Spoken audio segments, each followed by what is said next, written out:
G'day everyone, Jake McEwen here and welcome back to Steel Noise Podcast. On today's episode, my guest is Teka Wilson, or formerly known as Brett Wilson, but I reckon only his parents call him that, so we'll just go with Teka. Now Teka grew up with horses and worked with cattle down here on the south coast of New South Wales, and this led to him having a career in bullfighting, which during this episode, he'll explain more, so I'll leave that to him. Now, he was 13-time Australian Bullfighting Champion across 3 different associations. His career as a rodeo clown also took him to the USA, where he trained and worked with some of the world's finest. Aside from bullfighting, Teka is a father, a husband, a musician and songwriter, and has travelled to the far corners of the earth.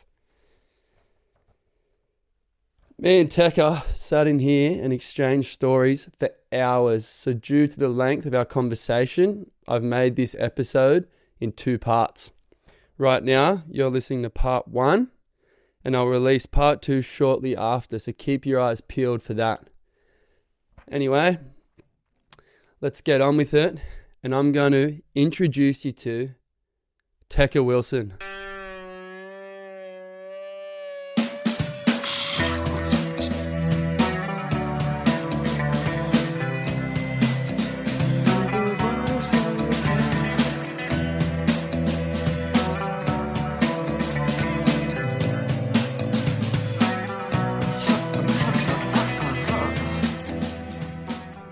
G'day, Teka. Hey, mate.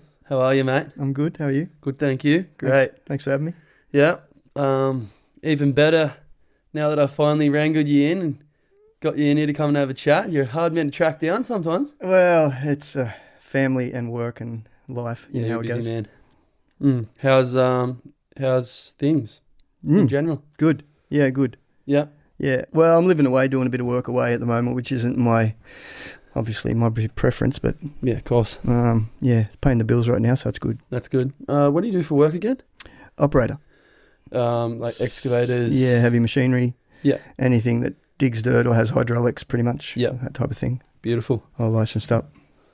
Cheers, sir. Thank you. Very good. Let's see if we... Haven't seen you have turkeys. You're a beer drinking normally, eh? Usually. Cheers, mate. Good on you. Thank you very much for coming in. So, actually, I got a question. Is it true that you used to be sponsored by Bundaberg rum? Yeah. So what are you drinking bourbon for then? I never drank Bundaberg rum even when I was sponsored. Shut up. No. Really? No, I get indigestion bad from it. I can't. You hate it? I might have had a few when I was 19 or something, I think, and I was going to be a Milton rum drinker. Yeah. But no, I couldn't get into it. Even when I was, yeah, because I was sponsored with Bundaberg rum and I had a credit card. Yeah. So if you go into a place, you had to spend, if you pulled the credit card out, they wanted you to spend $500. That was shouting the bar and getting everybody on it. So once they had 1 or 2, then they'd tickle on and want to keep going the rest of their night with it. So no way. Yeah. And then I'd be tipping the bar guy behind the bar and just like, look, mate, I'm going to bring over a rum can, but just put bourbon in it or put Coke in it or whatever like that. Half the time I wasn't even drinking. So that's hilarious. Because I heard whispers that you used to be sponsored by, and I'm like, I swear he doesn't. I've never seen him drink rum. So there you go. No, never. Oh well, mate. Well, give us a bit of a little early days of the tech. Yeah, right. Where you from and all the rest? Born in Sydney. Mm-hmm. And mum and dad owned some property down at Brewer Lake there. Right. Just past the caravan parks where Suncoast used to be. Yep. Just before you head up over the hill into Brewer Lake. Yep. They had 3 houses or 3 blocks there. So we moved down there. I think I was maybe 4 months old, like a little baby. Oh, so you've been down here forever, kind of? Yeah, I don't remember anything else. Wow. So that was a good place to grow up because you had that crown land out the back in between. Super Tubes was my backyard. Yeah, Super Tubes. Yeah, and we had stables. Mum and dad owned a dog kennel, so we sort of had dogs there and plenty of horses and stables out the back, always riding around there. Right. Is any of that stuff still there? Like the stables and stuff? Is it still in? No. So it's just been mowed down and changed. The big house, the big dolls looking house, it's the third one down from the top. on the left there, Teeny's has got the oyster place, and then there's where Melise lives.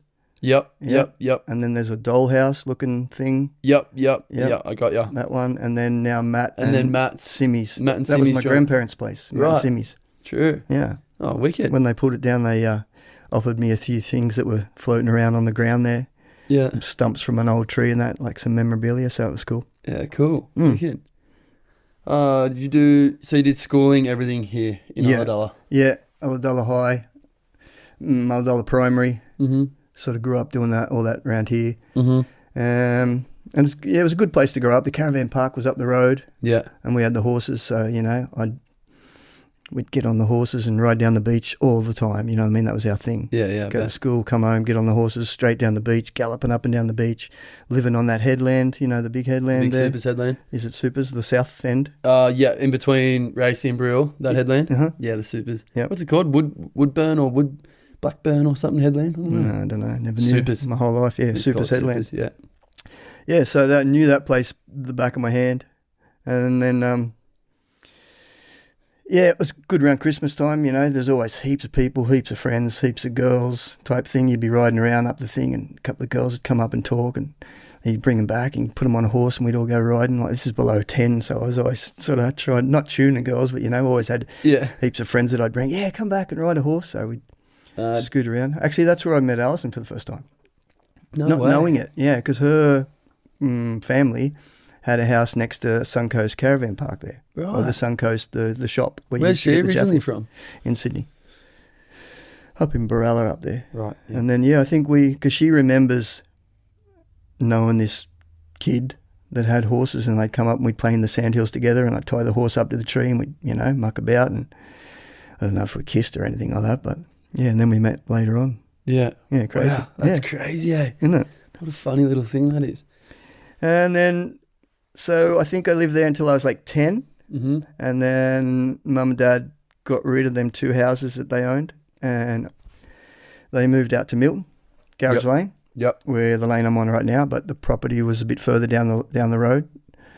So I remember like building the house with the old man and building the stables. Like, as a 10-year-old, I think I remember going there school holidays and crashing out in the car. I'd worked that hard and got up that early to do stuff. Yeah. And lived out there for quite a while and then moved to the new property that we have now, maybe when I was probably 19 or something. Just to go horse riding up there. 35 years I think we've had this one we're on now. What? So you've been living there since you were 19? 19. I reckon. Fuck. Something like that. It's crazy. Well, me and Alison moved in. We were the first ones on there because I used to ride, we used to live at the other property and then I'd go up the road and ride up there. And if the southerly, you've been there. Yeah. It's got that big block of bush that's on the southern side. Yeah. And that top was sort of cleared and I'd always ride up there if there was a southerly blowing. And it was like really still, really beautiful. Yeah. And then I sort of talked to them about it. I said, you should try and buy this other property. And then, we talked about it, took them up there, showed them where it was and all. And then, they sold that place, rented it out for a while, and then because they sold it to somebody, rented it there, and then me and Alison moved on to the place. So we were there 12 months, clearing it out, living in a caravan on the place before anybody else got there. Really? Yeah, I was actually had my arm in a sling for 6 months of that. Wow. Yeah, I just got off like a mad shoulder operation from smashing my shoulder rodeoing and. Yeah, I bet. So I had a whippersnipper and just on this backwards and forwards. Yeah, one arm whippersnipper for days and days clearing the place. Come out with bush. One arm real chank and the other one looking all... Pretty much. I got a photo just like that. This arm's bulked up and this one's like a stick. That's mental. So you were saying your parents had stables. Was your old man involved in horses or were they pets? Were they for the sake of riding? Was there any... No family background in rodeoing or anything like that, or no, not in the early part of the thing with rodeo. We had horses there. We obviously do pony club.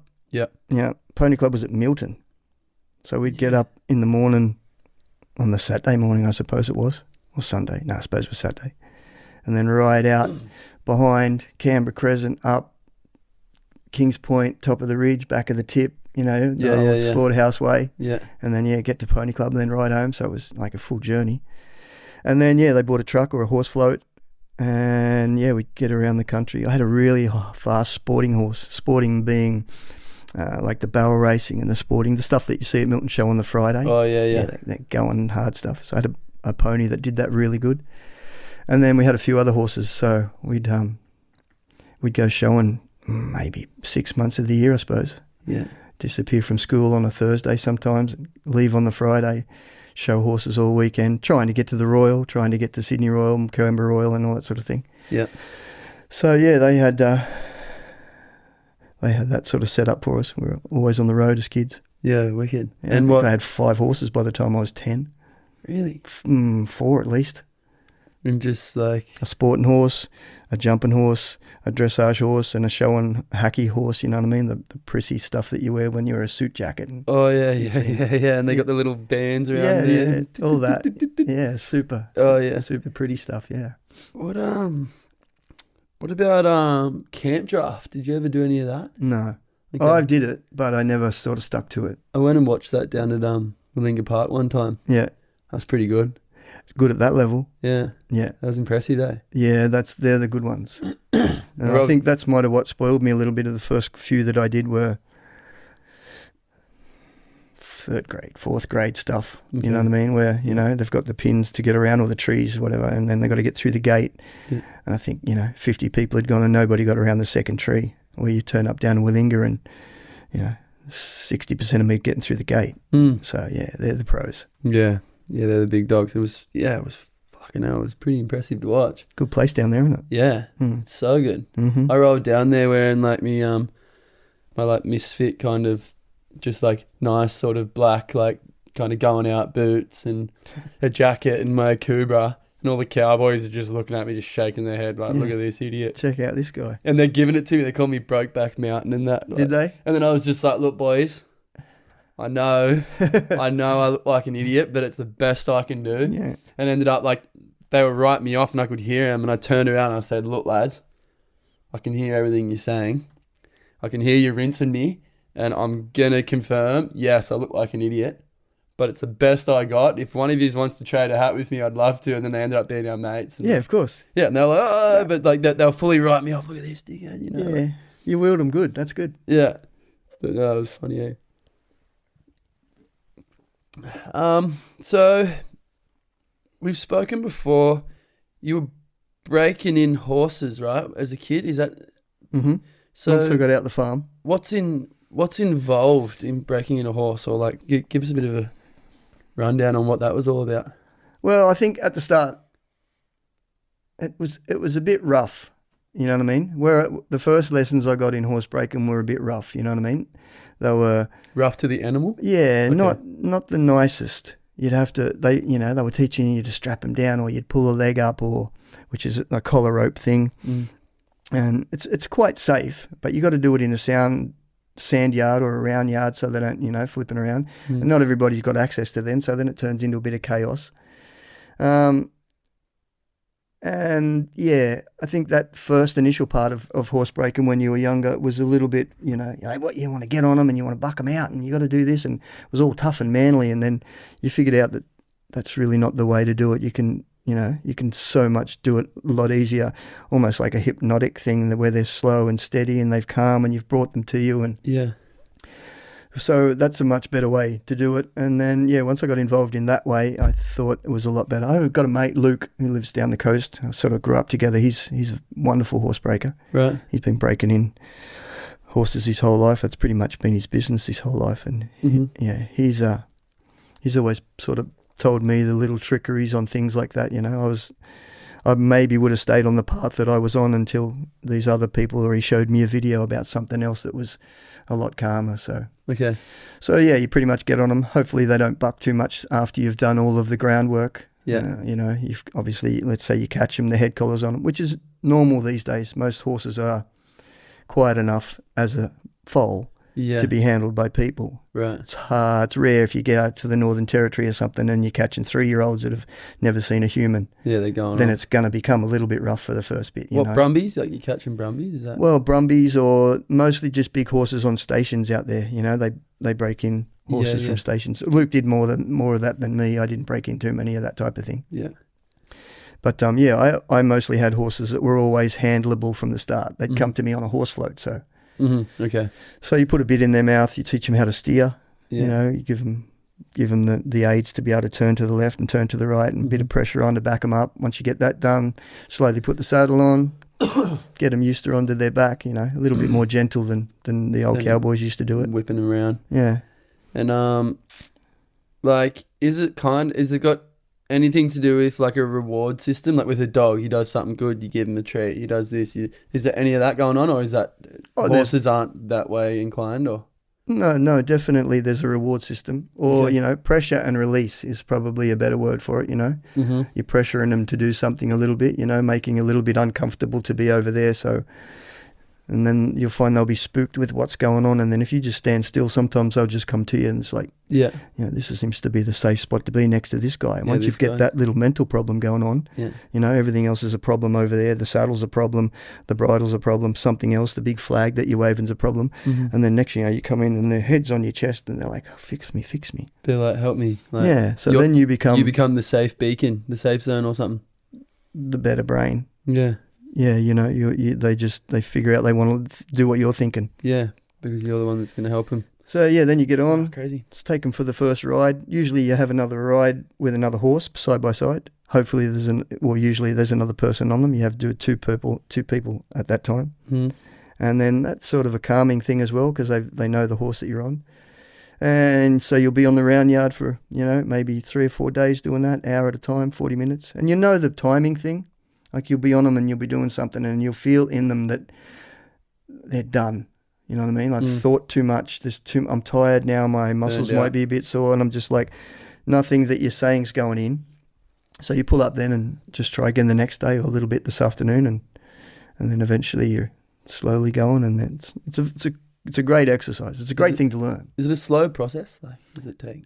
Yeah, it's different with all horses, but you can get on a horse and be done riding down the road you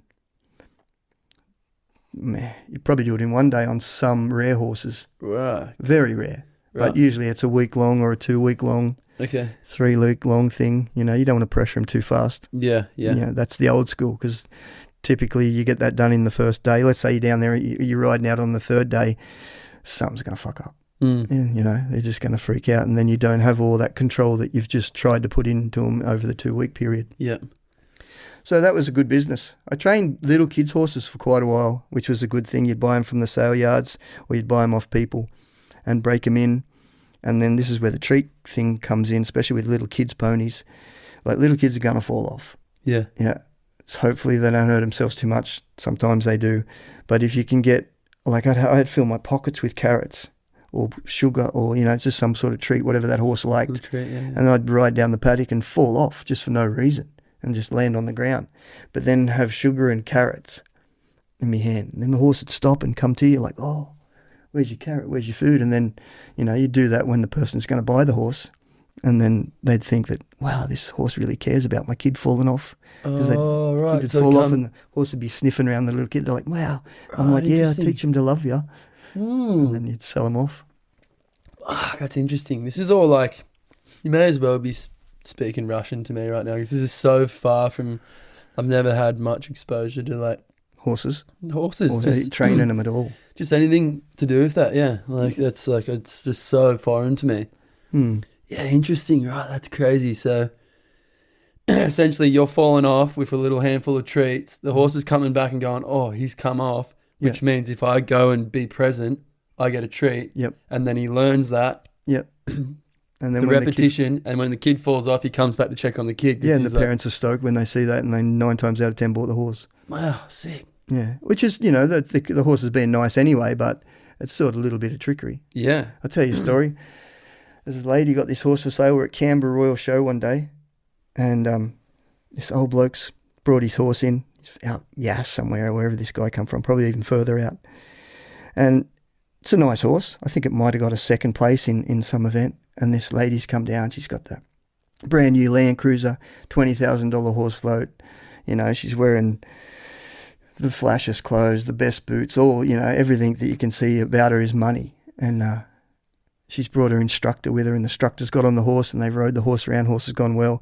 Put the kid on the horse has done well with the kid, and the lady's gone, yeah, definitely, we're going to buy this horse. And this old cocky, he's got a cigarette out the side of his mouth and the hat tipped back and everything.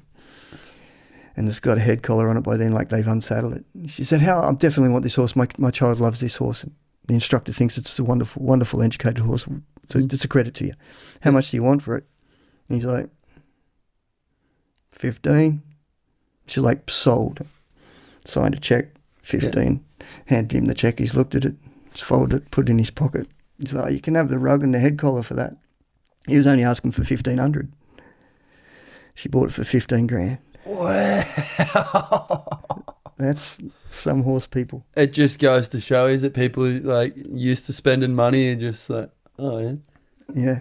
Wow. Crazy. Some of them, money's no object. They'll spend anything for their kid to win a good ribbon at a royal or something like that. It's crazy, isn't it? Yeah. Which is sort of why we don't. I think that's the reason why some people get out of it. You know what I mean? If you're not in it for that money thing and you don't have that money, it tends to become a little bit. I don't know. It feels a bit bitchy at times. You know what I mean? Yeah, yeah. Bit of a like it's a money competition more than pretentious. There you go. That's a great word for it. Bit of a pretentious kind. But it's a good thing to know, and it's a good thing to be involved in, especially when you're a kid. But yeah, when it turns into that $100,000 setup for your kid, your pony, your horse, your float, and everything like that, just to get a ribbon. Yeah, it's all a bit. Yeah, come on. Yeah, yeah. I mean, like from what I've seen, it seems like a lot of the horse world is a rich man's world because it's pretty expensive to get all of the. Well, you were just saying you went to Willinga. Yeah, you saw what it looks like. It's crazy, man. Yeah, not only the place that it's at, but like all the trucks they turn up in. And rolling up in brand new filth rams and they run. You're just like, what? Yeah, it's insane. Shit, there's some coin in there. Yeah, but I guess if you're buying bloody a horse for 15, 20 grand, then well, there you go. Yeah, well, they make them, they flip them. There's definitely money in it if you're involved in doing all that sort of stuff. But then, you know, we're more into the love side of things and having a good horse that's a pet and can take you anywhere. And yeah, we're not into this flipping them and trying to turn 30 into 50 and 50 into 80. No. I've seen it. You've seen it in the States too with barrel racing horses and cutting horses and whatnot. There's money over there. Oh man, I just got back from Los Angeles and it's like, it's just crazy being in a place where like there's so many people driving $100,000, $200,000 cars, like everywhere. It's like, it's crazy. Like just, I guess, I mean, the divide's full on.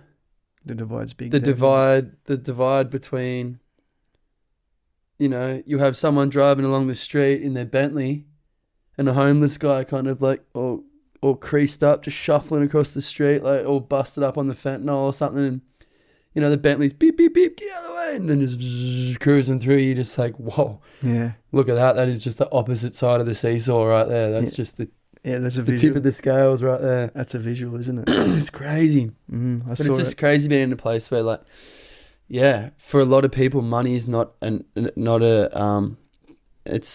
an obstacle at all. Mm-hmm. Which is insane. Yeah, I think that's a thing. I've never had that, you know. No, nor have I.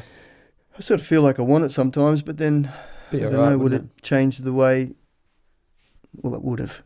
It would have changed the way that you grew up with your kids, and you know, would have added that pretentiousness to things. I maybe imagine. Yeah. I mean, I'd like to think that I'd just throw wicked parties and just take my friends travelling around the world and cruising around and staying in nice places and surfing waves. And I think the same. I'd like to hope that, but yeah, if I come across that, I'd like to make it. Well, you know, you take care of everybody in your family first, I'm sure, and then, yeah, of course. I've not had the money, and we don't take them overseas camping, but you know, my place has always been available to everybody to do lots of things at my place. Yeah, it's been a pretty good place to live for years. Bit of a refuge, eh? It has been. Yeah. For sure. So you were talking before. You mentioned the Northern Territory. Oh yeah. Did you live up there or what? In 1988, the government ran this. It's like a competition to get involved in showing people from other states and other towns and country towns what it was like in the Northern Territory. So anyway, I won a prize to go end up there, and my mate Luke did as well. He went to a different station, and I went to Camfield Station in the Northern Territory. Yeah, which is near Wave Hill. So you had Darwin, Katherine, and then you've got the Western Australian border here. It's like 400 k's down from Katherine, and nearly at the Western Australian border, right near in the Tanami Desert. Right. Yeah, and yeah, you're just pretty much riding bronchi horses that are always bucking every morning. Yeah, chasing cattle. It's most I'd ever seen. Like the first time we herded cattle was, well, the first day you get there, really, you just get on the horse first thing in the morning. Next you know, we're riding out the bush, and you can hear the helicopters going, and there's 4 or 5 helicopters doing their thing. And next you know, I think there was 4,000 head stretched out over 2 kilometres. Fucking hell. Yeah, with the leaders, flankman in the middle, flankman on the side, and one's pushing up from the back. And then obviously, you get that mob, you get the young ones, the clean skins, they call them. So clean skins, anything that's not been into a yard before and been branded and marked. Okay, yeah. Yeah, it's clean skin, so it doesn't really have any education. Rowdy teenagers, Just bucking around like that. And they'd all group together, and, the mothers are over here and the calves are trying to keep up, and sometimes there's a car behind picking up calves that get left behind. And then they'd mob out and they'd make a break. So it'd be your job to sort of catch them and push them back to the mob, or if you couldn't get them back to the mob, just keep circling them and keep around them, and then the helicopters would notice that, because they'd come and disappear, go get more and bring them in from the side. As you were pushing through, they just keep adding to the bunch. And then every now and then, like I said, if one mob broke away, a mob of 10, 15, 20, something like that, you just keep them together. As long as you just rode around them and sort of trying to mob them all together and keep them together. Next, a helicopter would turn up. And I dead set reckon one day I'm galloping behind this mob, 20 of them, and they're going down through this little dry draw and up the valley and up the other side, and then we just get through this valley on my horse. Like, it's all sandy and whatnot, rocky on the ridges, but sandy, so it wasn't too dangerous to go galloping. And my hat's flipping back, there's wind blowing in my face, and as I've just started to come around like that, I felt my hat and all my wind, because I'm still travelling at a galloping pace, and the wind should be coming at me, all the wind's going in the opposite direction. And for a second, I couldn't really figure out what was going on. I remember turning like that, and then literally 4 inches, 5 inches, 2 foot maybe from my head is the helicopter feet, just over the top. You couldn't hear it? I didn't hear it because I was going so fast on the horse. Already, and then just fuck. They come around, they turn on the side. Like, I've seen them nearly flip upside down, inverted. Yeah.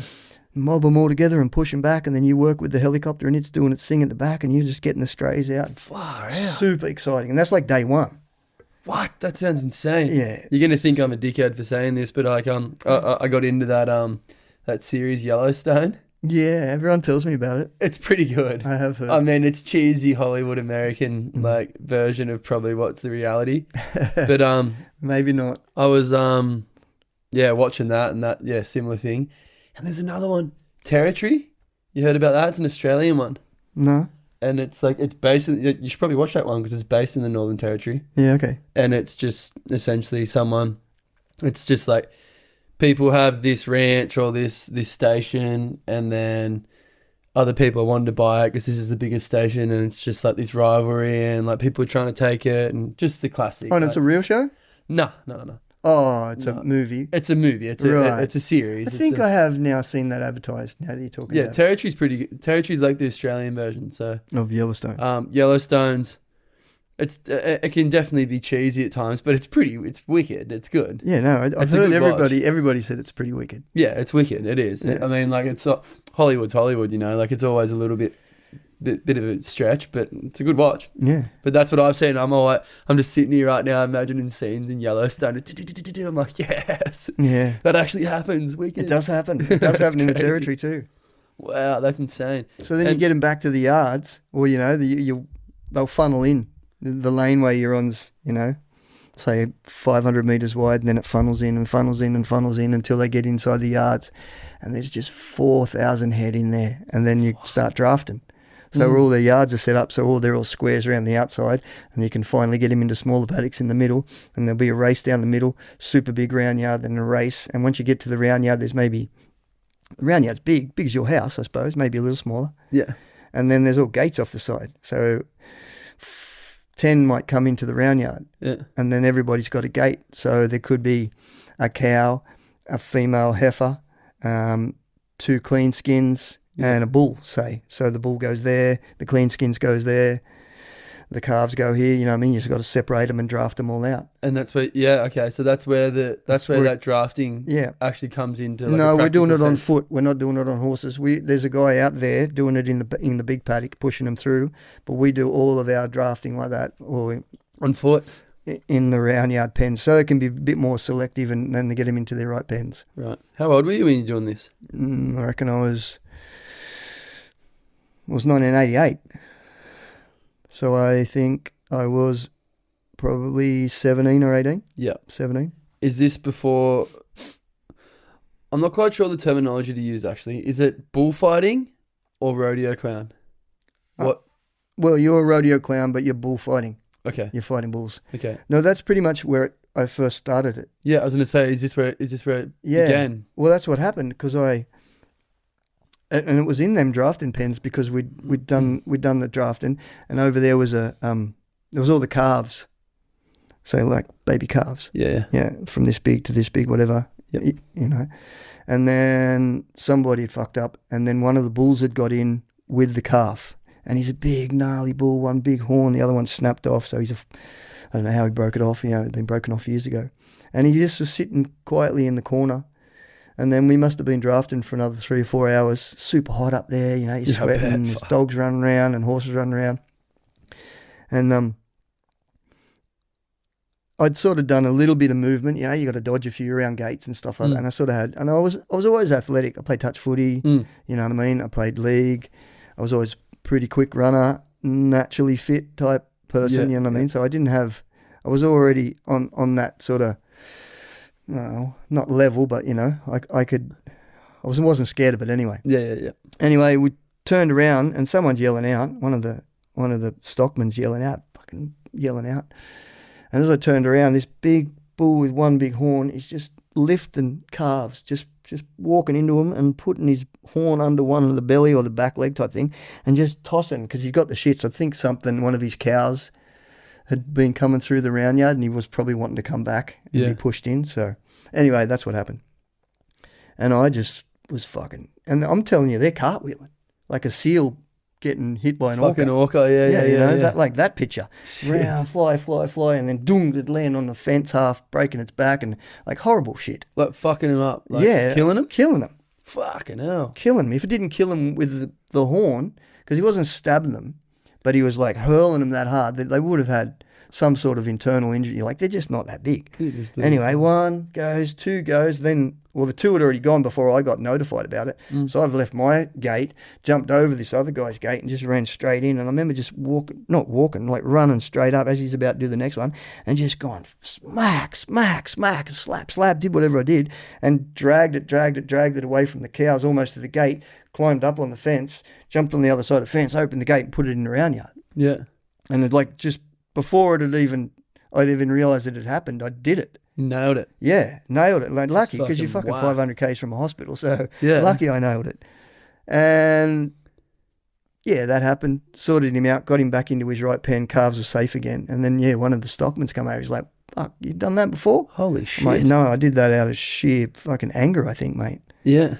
And he's like, "What do you reckon we get some out here later on and we'll play around?" Because he'd done a bit of rodeo, so he'd been a bull rider. Yeah. And then he's like, well, everybody that rodeo sort of knows what a rodeo clown or a bullfighter does anyway. Yeah, of course.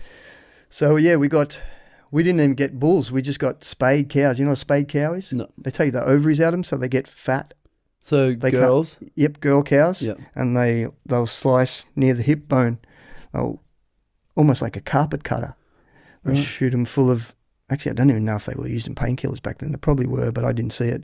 So they put a painkiller in them, say they do, and then they put like a Stanley knife in, and then they put this like a carpet cutter, like a knife that's shaped like that. Yeah, like put that in the hole and then slice it open, just big enough to get your arms in.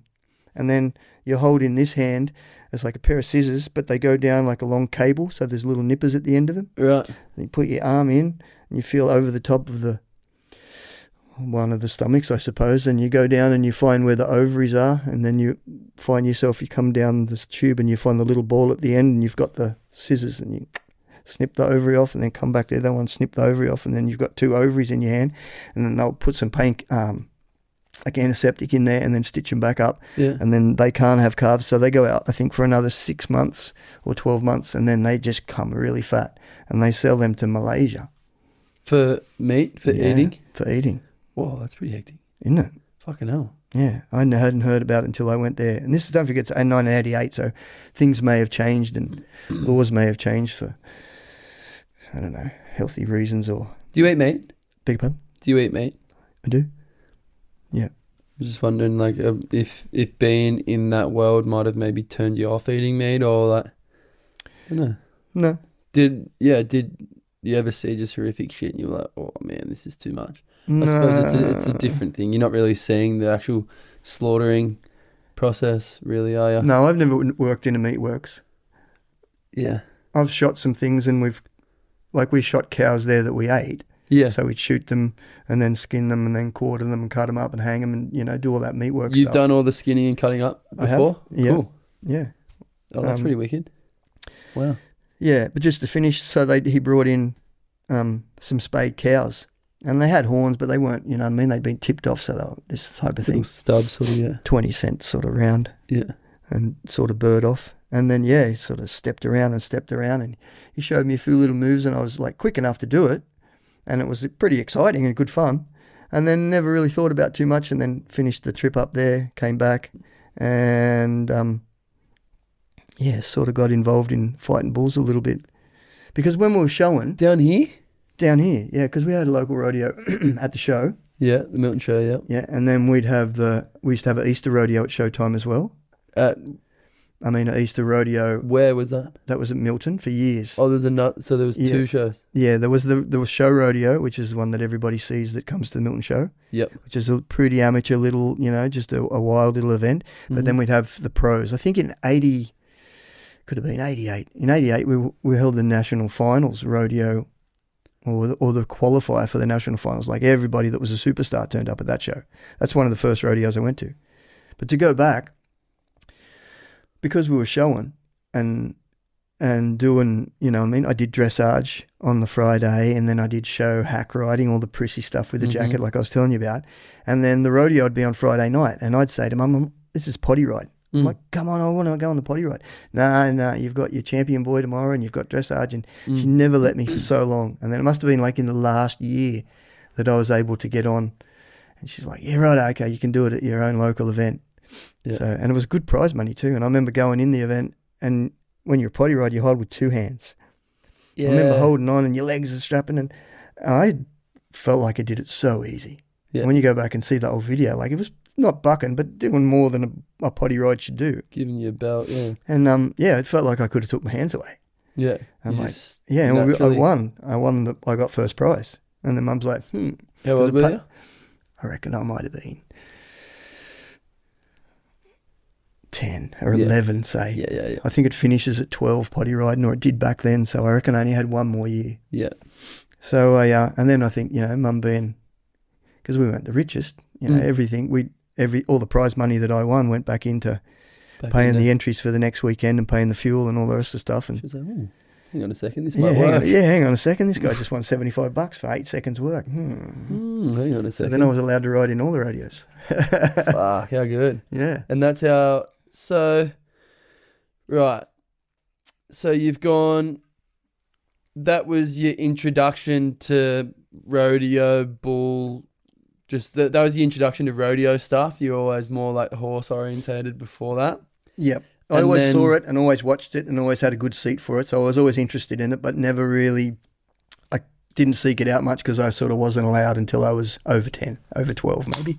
You want another one? No, I'm good for now. Right. So then you've gone from there. Mm-hmm. you've gone from riding the potties, getting a bit of a fix for the rodeo, being like, oh, I like this. Then you've gone up the Northern Territory and you've just been catapulted into bullfighting without really choice, because out of desperation having to handle a situation. So you've come back to Ulladulla. Yep. Come back home. When did it then become a career? When did it then become something that was like, this is what I'm going to do? Yeah, well, that was sort of the timeline, because we obviously, when I was 10 in the potty riding, and then you get over 12 years old, you're a steer rider. Okay, sorry. Still showing, doing steer riding, which is just a bigger animal. Yeah. And then you move from steers, and then you'll do a junior bull, which is a bit more on the rodeo side of things, not so much of a steer ride. Yeah. So I was riding bulls at the time. What's a steer, sorry? A steer would be, so a potty's this big. Yep. Yeah. Just above your waist? Yeah, just there. Yeah, hip high sort of thing. Yep. A steer would be... like a teenager kind of. Yeah, an older thing, maybe about 2 years old or something. Right. Maybe a year old, but a steer, no, not even that old, a year old. Mm-hmm. So, and then, yeah, they're about this big. You know what I mean? Hey, sorry, how long until a cow is full grown? A full-grown cow? Yeah, like how, so you've got the potties, you got the steers. Yeah. How long until a cow's like fucking at its max, like it's maxed out? I reckon a mature buck and bull would be, you could probably get them at 4, but I'd say 5. They've got the muscle compound. They're 5 years? 4 to 5 years really? old. They buck them younger, but they're just not as muscly and strong and, Right. Cool. So talk about intelligence in that as well. You know what I mean? They're just like, I'm wild and I'm silly and I'm green and I don't really know what I'm doing. But when a buck and bull's actually starting to think which way he's going to go because he can feel the rider on his back, he'll be, 5 I think, I reckon on the age from definitely above 3.5, 4 years. Sorry to butt in there. I was just no, that's fine. Before I forgot that question. Yeah. Yeah. So you've gone potties, steers. Yep.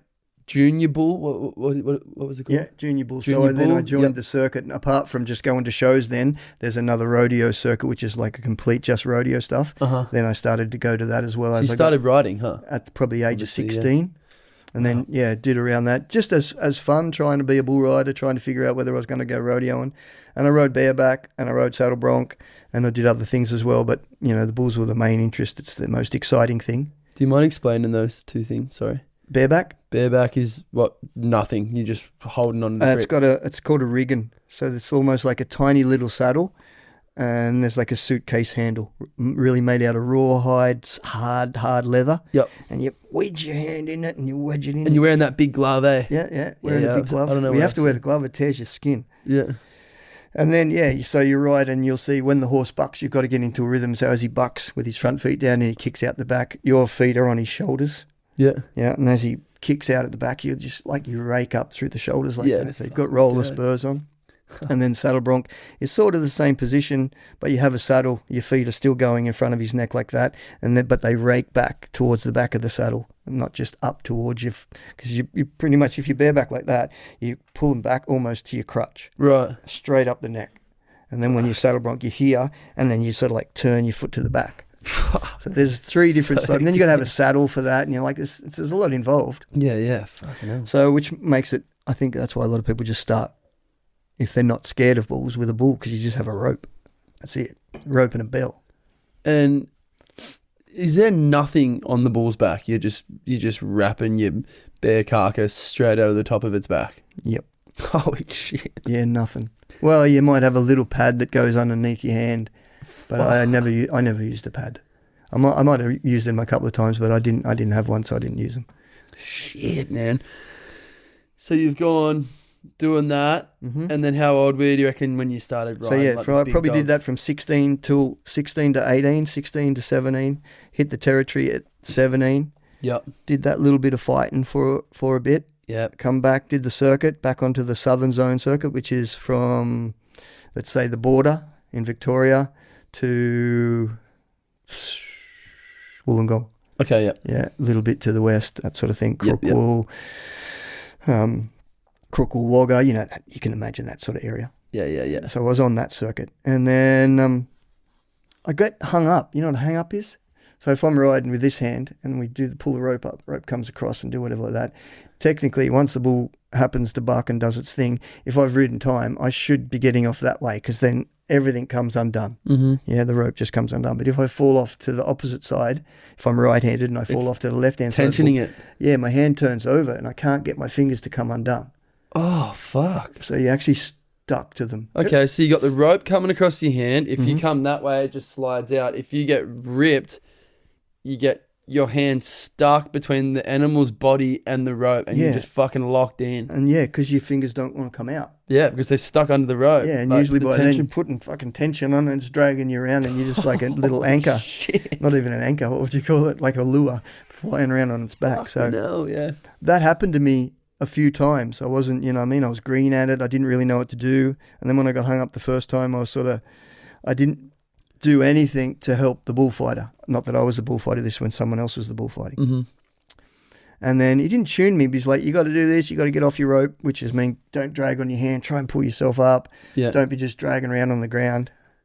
And so then after doing what I did in the territory and then going back to rodeo, and I thought I'm just going to do a bullfighting school. Yeah. For no reason apart from knowing what to do on my own hang up, and I'll be able to get myself out. Yeah, you know what I mean? And I'll be able to help him out. It'll make my bull riding better. Yep. And then so that did the school. I remember getting run over by a bull. I remember getting hooked in the leg. Alison was there. I was with Alison then, so it was like we were just beginning to be together at the time. Yeah. We've always been. She's only known me as a bloody bullfighter, really. Yeah. Well, not only, but you know, she first knew me as a bullfighter. We were rodeoing on the road. Yeah. And then, so I did the school. And then... Where was the school? In Yass. Yass. Yeah. Dusty old place it was. I remember getting, like I said, I got hooked in the leg. And then So what's happening when you're getting hooked in? Like, is it fucking ripping the shit out of you or what's going on? No, I was running beside it and it just sort of bumped me with its head. I don't even think it hit me with its horn, but sort of I didn't have too much padding, didn't really know what to wear back then, so it was almost like a cork in the leg. Just a good fucking cork, yeah. Like probably kicking you in the leg as hard as I could type thing. Oh, fuck. So that sort of, it was, and then you get... It drops you, huh? You're like, oh. Yeah. Put you down, Yeah, they hurt. And then, a couple of pushes into the ribs and, I got rolled on the ground a couple of times and just sort of figured out some stuff and with a guy telling me what to do, you know what I mean? Don't do this, don't do this, do this. And... So, took that in, figured myself out, got hung up another time, did way better at helping him get me out. And then we were at Jindabyne Rodeo one time, and the two bullfighters were there. I was riding at the time. A mate of mine got on whatever bull he got on. I can't remember now. I was on a bull called Southern Comfort. And on my bull's in the chute, my rope's on, we're waiting what's going on. So the other side's bucks out. Snaps the bullfighter's leg. So they bring the ambulance in, cart him away down to one bullfighter. Next bull comes out, snaps his arm. So there's no bullfighters left. Fucking hell. And we're on the circuit, so we're sort of like living on the circuit as it is. Yeah. And we play touch footy, or we're training together, playing gridiron sometimes because a lot of boys have been to America. Yeah. And they're like, well, you went to the school and you're the fastest out of us. You're up. Fucking jump in, boy. All right. Okay. And I think I even had my boots and my chaps on. What are chaps? No, I think I might have took my chaps off. Can't remember. What are chaps? Chaps are just like leather pants. You do up a belt sort of thing around there. Oh, yeah. Buckle it up just and they got the flares off it. And it's they flap around. To get the bull to turn into them type thing. They're just flashy things that the bull turns his head onto. I think it might have been invented years ago. So if they were flapping around, the bull would turn, not just buck straight. Because they want bulls to buck in a circle, you know what I mean? They want them to spin. Right. More points, looks better, they buck better. What? Is that so? I thought they were like a protective sort of fucking thing. Nah, they don't protect shit. No, they don't do shit. Nah. So it's purely just to get the bull just skitzing It's up. just a flashy thing. They look good in photos. And I think originally it would have been, because you see them, they turn their head and sometimes the chaps are like got all the tassels on them. They'll hit him in the face and they'll come back into him and hook into him and stuff. So I believe at the start that's what they were for, eh? Crazy. So they're like, righto, you're up. I'm like, righto. So I can't remember if I took my chaps off or not. I just remember standing out there like, whoa. And then the bull that came out was a bull called Honky Tonk. Yeah. And he was at the time the bucking bull of the year. Like he was the best in the country. Fucking hell. And I'm like, whew, okay, here we go. Here we go. And renowned for hanging people up. And a fella called Jimmy Gilpin, mate of mine, got on him. And sure enough, fell in, got bucked off, got hung up. And he's helicoptering. So the bull's spinning, and he's a big bull. He was a big Brahma bull, like a like the tan with the white, like the Brahma, like the Hereford cattle that you see, like a tan, red, and white. Yep. Anyway, he's a big one of them. Yep. And had a bit of Brahman in him. They all do. And he's spinning that hard that Jim's hung up with his hand like this, and he's helicoptering. So his body's just level. Just getting whipped. Yeah, with his feet obviously out there, just helicoptering. And it's my first ever go, like doing it with a rider on. Shit. And I remember just coming in, seeing the head, seeing the feet, dodging it all. Finally got me spot in, jumped up, linked my arm with his hand, got him undone, and like we're still spinning. And it's like it's hooking into me onto the left here. I was on the inside of the spin. And then by then Jim's legs had come down a little bit because it slowed the bucking down. And he's like, I'm out. But I knew instinctively straight away that if I let him go then and there, he was just going to hit the ground, fall down, and then the back feet were going to get him. So we sort of slipped towards the back of the bull, put him off the back. I landed on the ground, landed on my feet, and then that was it. And you were like, holy shit, I'm really good at this. Not really good, but yeah, I did realise it was like, oh, okay. I think what I was aware of straight away that when you get on a bull and you, for the first time, or maybe for many times at the start, it's so quick and blurry that, you know what I mean, like turning your head past lights, you know what I mean? You don't get to catch a whole bunch of things like that. Yeah. And I remember all of it clearly as a vision. I could tell you, like even now, I told you, but I have a total clear vision of it, which is like, and that compounded all the way through my career. I could see all the time clearly. Wow. And that was And is that because you're kind of there and the blur is going on in front of you, but you're watching it in time? You're watching the movements. You're watching every step. Like, yeah. Is that like? I don't know. Yeah, I think so. I guess when you're on it, you just fucking get whipped around like this. And well, that gets better because eventually you're so focused here that you can feel and you can see their shoulders move.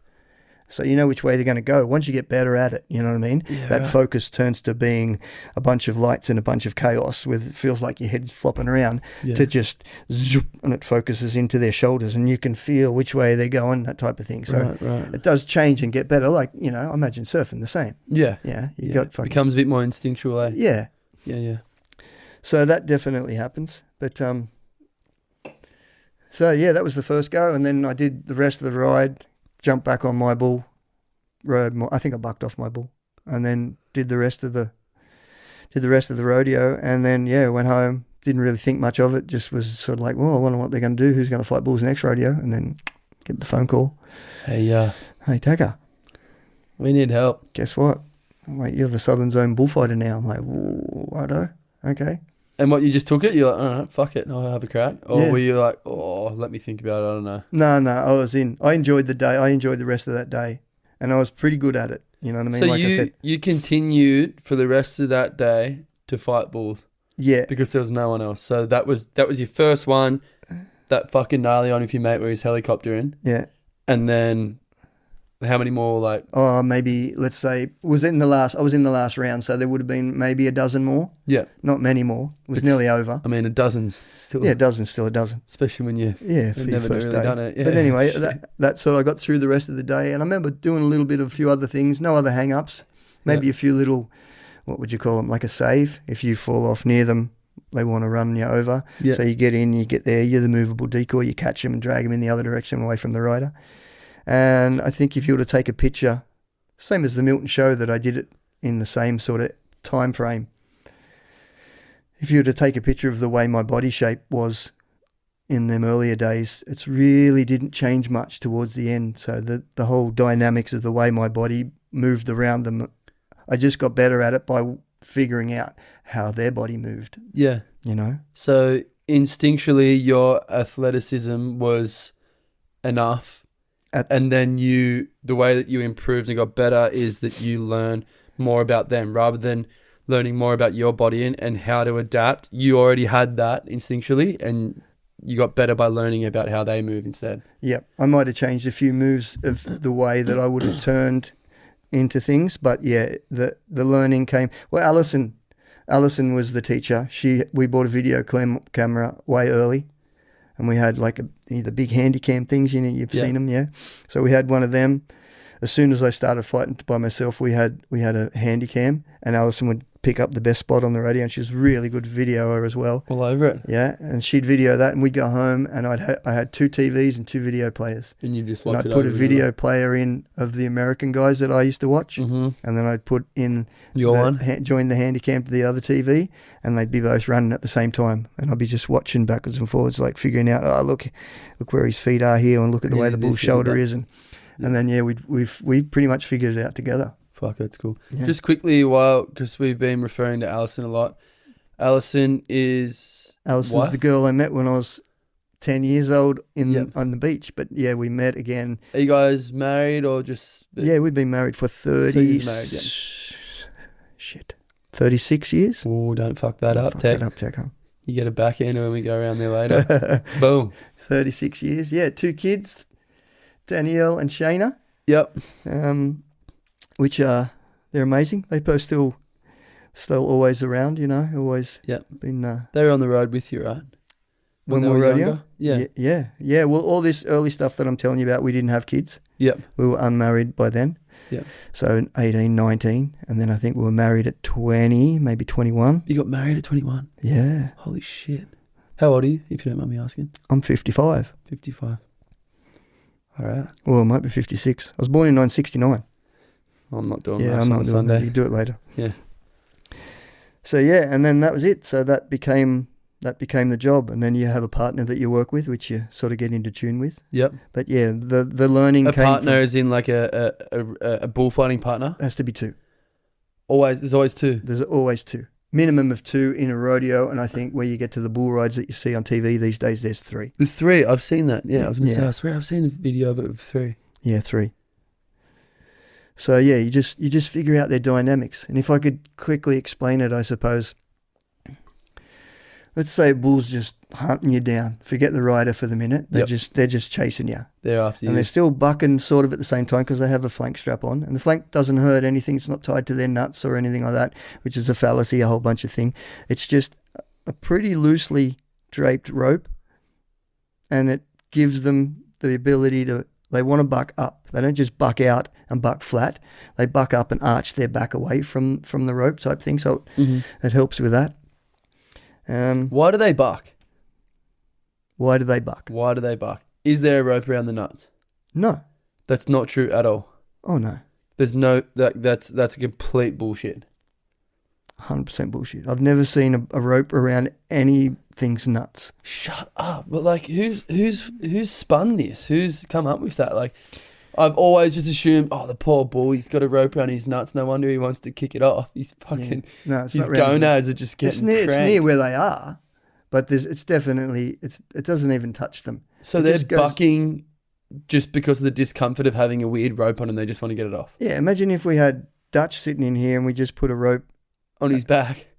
Well, not where the rider holds onto, because we ride up near the front shoulders and stuff like that. Yeah. But the flank is the one that's at the back legs. So it would be like in between his dick and where his balls are, in that flanky area. And it would be literally, you can put your hands underneath. It's not anything. It's hardly tight. Really? Every now and then they might put a little bit of different tension on. Depending on the bull? Yeah, and sometimes they hip them. They'll pull that over a hip bone.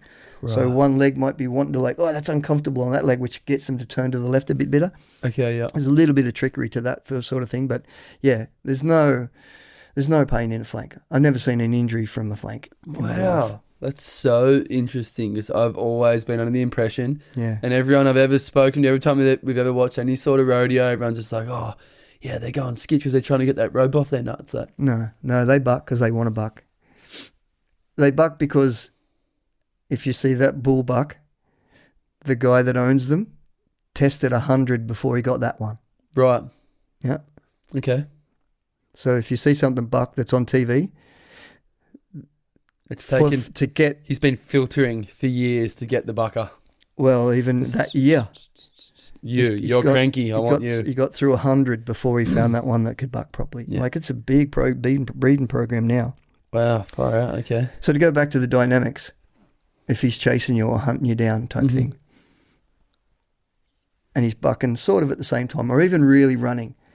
So if his front feet are on the ground, there might be a little bit of lean to it. He might be able to change legs here and there a little bit, but he can't do anything. His head now has a perimeter.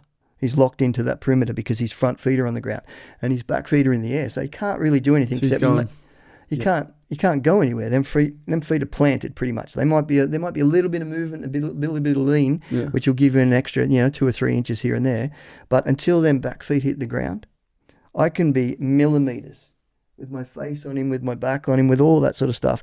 And that's the ability of learning it. Once you can sort of have that vision of figuring out when and the timing, when the back feet are going to land, the back feet are going to land, and literally he can only jump, which we know how far it could be. Let's say it's 5 foot, 4 foot.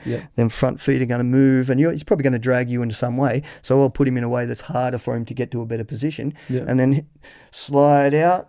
Front feet hit the ground, and then you can take him back the other direction. And as long as the back feet are in the air, I've got all the time that the back feet are in the air to do what I want. Wow, okay. And that's slowed down, obviously. That makes complete sense now that you've explained it. Yeah, sure. It's just he can't do anything. Them feet are planted. He's only got that much room. And there's horns involved, so there's a bit of dynamics to that. Do they have like sharp horns? No. They grind them down, huh? They cut them off. Like this much? By law, it's a 20-cent coin. So whatever, if they got big racks like that, and usually they can be quite, you've seen the Mexican bulls or the Spanish bulls, they go through people all the time. They will be cut off to a 20-cent piece. That's the law. And I mean, if a bull's whipping hard enough, they can jam a 20-cent piece straight through you, right?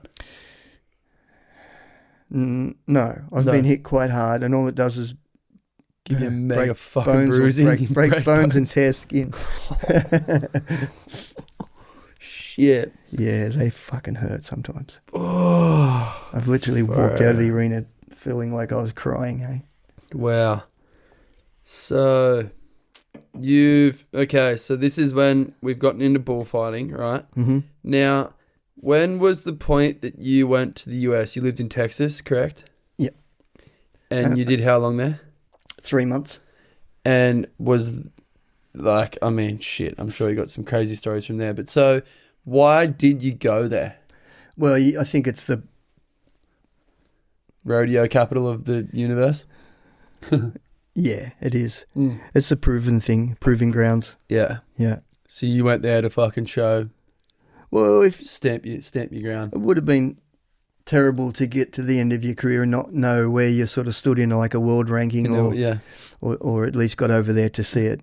And I was sad that Alison never got to come over as well. And the girls, we tried super hard to get like work permits, or because the girls would have had to go to school, and there was a lot involved in it. You would have stayed longer if they could get all those things? If I could have got a work permit and taken the girls over there? If the girls could have come, would you have stayed longer? Oh, yeah, I would have made that a career for years. A good while. Yeah. I don't know if the longevity would have stayed as long as it did over here. Maybe it would have. There was a lot of bullfighters over there that were in the 35-year age bracket type thing, but still good.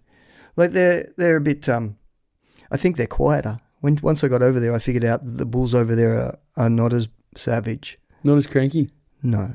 Really? There might be, the level of crankiness in the ones that are cranky. There's no difference in that bull. Yeah. But it's the percentage of them. Really interesting. Like, if we buck 100 bulls in, especially when I was doing it, I think it's gotten a little better now. Maybe they're a bit quieter. Yeah. But if we bucked 100 bulls here in like the national finals, 60 of them would want to eat you. Like just proper savage. Just savage. Looking to kill. Yeah. Looking to just mow you down. Where over there it would have been, could have been 25%. Really? Yeah. They're quite happy to do their job, buck, finish, and leave the arena. Go home and eat some hay. And it's different. Yeah. The bullfighters seem to work over there, not out of super hookiness. There's definitely hooky bulls that, do their work.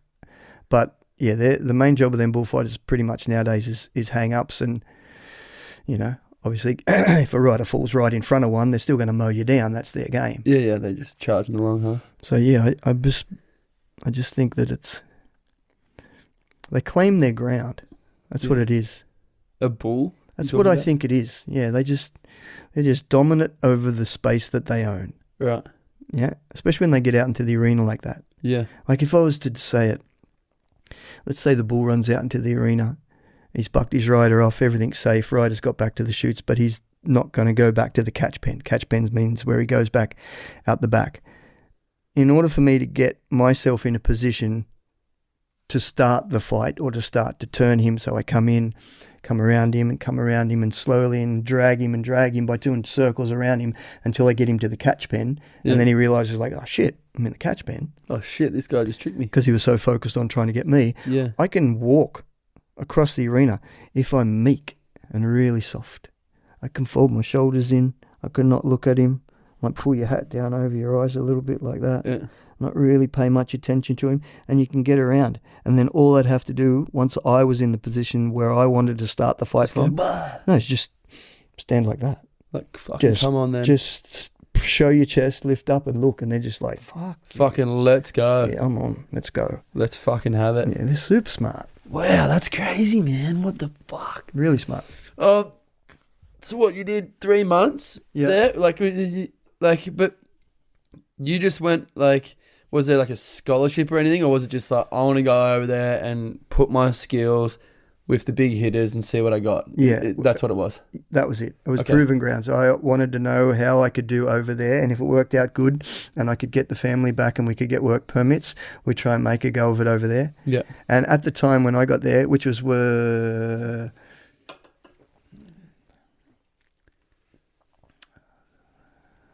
86. Yeah. 86, I think. Let's see. 86? 96.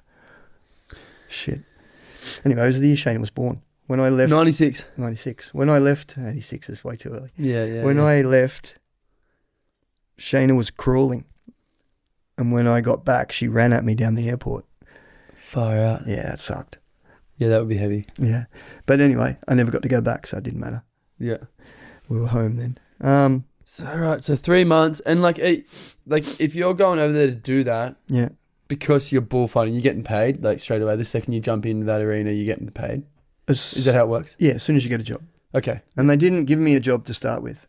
I think if I go back a little bit, at the time the PBR was starting, which is the biggest association, PBR, Professional Bull Riders Association. Okay. Yeah. So that's a breakaway from rodeo. Where you turn up at a rodeo, there's bulls and the saddle bronc and bareback and calf roping and steer wrestling, all the different rodeo events, which is like a whole day event. And then we broke that away. Well, they broke it away to start with, and then we followed suit. We picked the best 45 bull riders in the country, and they all get on, if not twice for the night, or once for the night, and then they have 10 in a final. And then so I went over there and just tried to get into the bull riding, which is the PBR. And at the time, I don't know the exact numbers, but out of the top 45 bull riders in that country, I think there was 8 Aussies in the top 20. Really? Yeah. Fuck, true.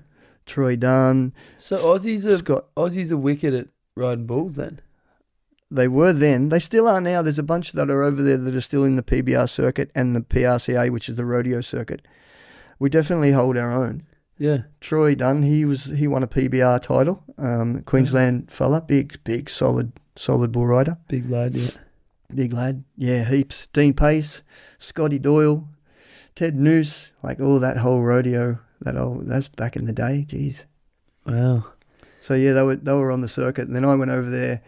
Landed in Dallas Fort Worth, got picked up by Dean Pace, mate of mine Pacey, and we travelled around. We went to Oklahoma to start with and tried to get a few jobs up there, and then we moved to near Amarillo, top of Texas up there, Panhandle area. And I was trying to get jobs, and you go and speak to a contractor. That's the guy that either runs the show or owns the bulls. Yeah. And, tell him your story. Aussie bullfighter, won a bunch of titles, whatever. Yeah. And they're like, mate, I shake a tree over here and 10 bullfighters fall out of it. I'm like, yeah, but are they any good? He's like, well, they're doing the job. I'm like, fair enough, whatever. So he couldn't get a job. And then I think I was at the World Finals in Houston. And I wasn't trying to get that job, but on the way home from there, we were trying to get some work. I was trying to get this job, and there's Plainfield in Oklahoma, and there's Plainview in Texas, where the big cyclone went. And I'm talking to the contractor, and he's like, can you do it? I'm like, look, I can fight bulls, mate. He's like, yeah, I know, but I got 2 bullfighters. And then Troy was over there. Troy just won the world finals at Houston that night. And he's like, Teka, I haven't seen you for ages. Yeah, mate, how you going, Troy? And then he's like, what, are you trying to get work? And he's like, yeah. I said, they got plenty of bullfighters. I don't know if I can do it or not. And Troy's just like, I just won the world title. And he just looked at the contractors and went, he can do it. Easy, man. He can do it. And that was it. Got a job, went good. Got another job, went good. Done. Yep. And then you're in. You came back after 3 months purely for the girls, like because you wanted to come back to the family, or? Yeah. Well, I could have renewed my visa and been by myself, but there was very little chance of actually trying to get over there and get a work permit at the time. Yeah. I couldn't get a green card. I couldn't get anything. We actually tried a few little ways and got into a bit of trouble. I think one of the guys, I won't mention his name, but he was almost like a sponsor. We lived with him for a little bit, and I don't know if he went through with it, but he was in the process of just like, because for example, I needed to have 25,000 US in an account in order to support 2 children and a wife without a job, because I didn't have a green card, so I wasn't going to work. Yeah. And there would have been something that would have gone on somewhere, how they wrote my checks at the rodeo. So it was a little underhanded already. And so difficult. were you getting paid cash then? No, we were getting checks. So very little cash. Some of the little jackpots we did were cash, but all the time that I rodeoed, we got checks, which were hard to cash. We actually were living in a place called Tulia, which is, say, Amarillo's Nowra. Tulia would be Milton. Yeah, a small little town. Yeah. Oh, remind me about Dan Tucker. I'll tell you about Dan Tucker. Yeah, please. What was I saying? Oh, Tulia. So, yeah, we'd get checks, and we didn't have bank accounts. So we had this guy that owned, like, the supermarket, like the local IGA. Yeah. And the fee was on Thursdays or Wednesday, I think it was Wednesdays. On Wednesday nights, me and Pacey would go to the supermarket, and he'd put on a couple of beers, and he'd have some sausage sizzle or cook up a few steaks. Yeah. And all we had to do was talk to the staff as Australians, travelling around, telling them about the country and telling them about rodeo, and just sit and talk and have a few beers, and then he'd cash our checks. That was like our payment. And then come and have a beer. You give him the check, he'd give you the cash. Yep. You're out. Yeah, then we were good. Wow, cool. And then, because I wasn't, Pacey's been to more states than most Americans. I reckon I've been to more states than most of the people in Tulia. Yeah. In America. Right. And they're a little bit timid to get around sometimes. Yeah. There's a whole bunch that do, obviously, but then you get to them little small towns and they're just, hell no, I'll go on the freeway. Yeah, fully, yeah. Bit sheepish, eh? Yeah. Wow, shit. Okay, so you did 3 months there. Yep. You came back for the girls, essentially. Yep. And then did you keep bullfighting when you got back? Yeah. To Oz? Yeah. And so for how much longer did you continue to do that? I didn't finish fighting bulls until I was 39 years old, 38 years old. Right, you're 55 now? Yeah, I fought for 25 years. Shit. Like the longevity of a bullfighter is usually, there's an odd few, but it's 12 to 15 years, maybe 10. Yeah. And then they're beaten, busted and done. Oh, fucking bet. Yeah, they break you. Getting snapped by a big old bull.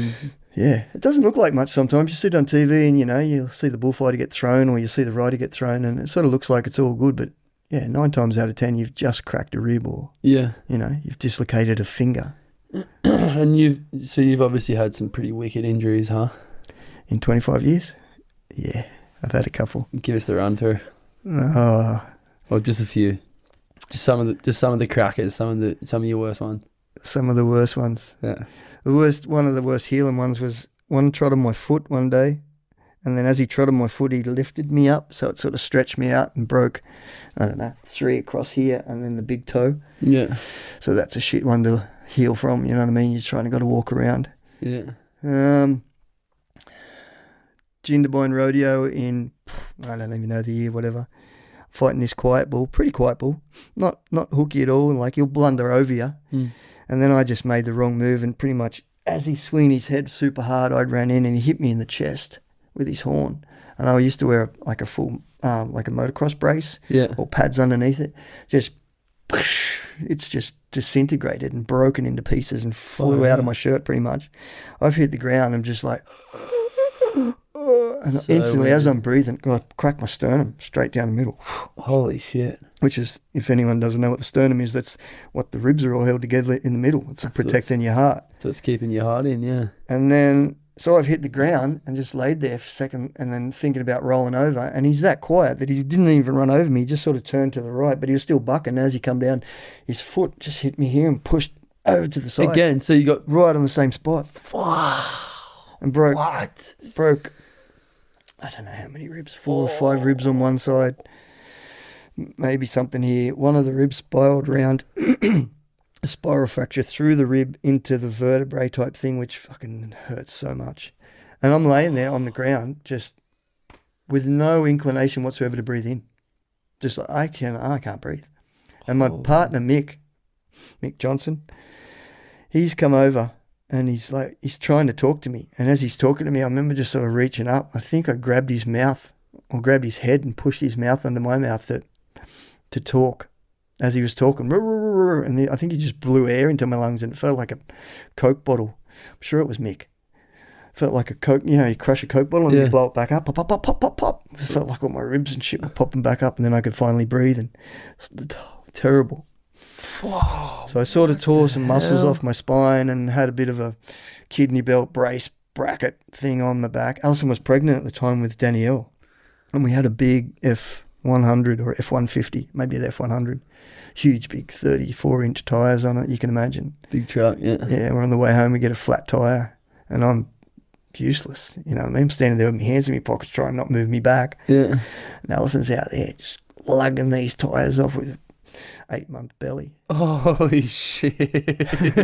And the abuse from the traffic going past was insane. What are you doing, mate? You fucking useless prick. Get out there and help your girl, you lousy git. I'm trying to push the lever down with my foot and she's just lugging on it with 2 hands. Have a go, you useless idiot. Big belly on her. Shit. Pretty insane. That's hectic. Yeah, that was a good one. It's crazy, like copping it, boom. And then him coming along and just giving you another whack. The same spot. Fuck. So much pain, I remember it. Oh, what the hell? The knee's been reconstructed twice. Shoulder's been reconstructed 6 times. What operations? Yeah. You've had 6 shoulder operations. Yeah. Fuck. Yeah, it was bad. I pretty much, that's the socket and that's your shoulder there like that. I think this cracked and just opened up. So they had to get in there and wire it back together, and then they honed it out. So instead of being flat, it sort of had some sort of curve to it. And yeah, it was horrible. It was shitty. That was a bad one. Fuck. Holy shit, man. That's fucking full. I think plumbing's hard on the body. Plumbing? Yeah.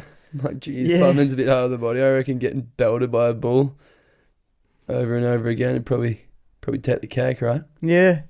Yeah, you get a bunch of stitches, you know what I mean? Yeah. I tell a story though. Getting split all the time, huh? Pacey. I'd been to the States with Pacey. We'd come back and we were doing the CBR, which is before it became the PBR in Australia. Yeah. And he's, we're in Varel, way out west out there. And he's on a bull called Freckles Brown. Now most bulls, if they hit you, let's just say I'm running in front of the thing, and if he hits you, they usually hit you and you fly through the air a little bit. Yeah. If you can do it right and get the balance right, you can sort of fly through it and land on your feet and keep on running. Yeah. Freckles Brown was a bull that every time he hit you, he just banged downwards. So if he hit you as you were running, you crumpled to the ground every time. Wow.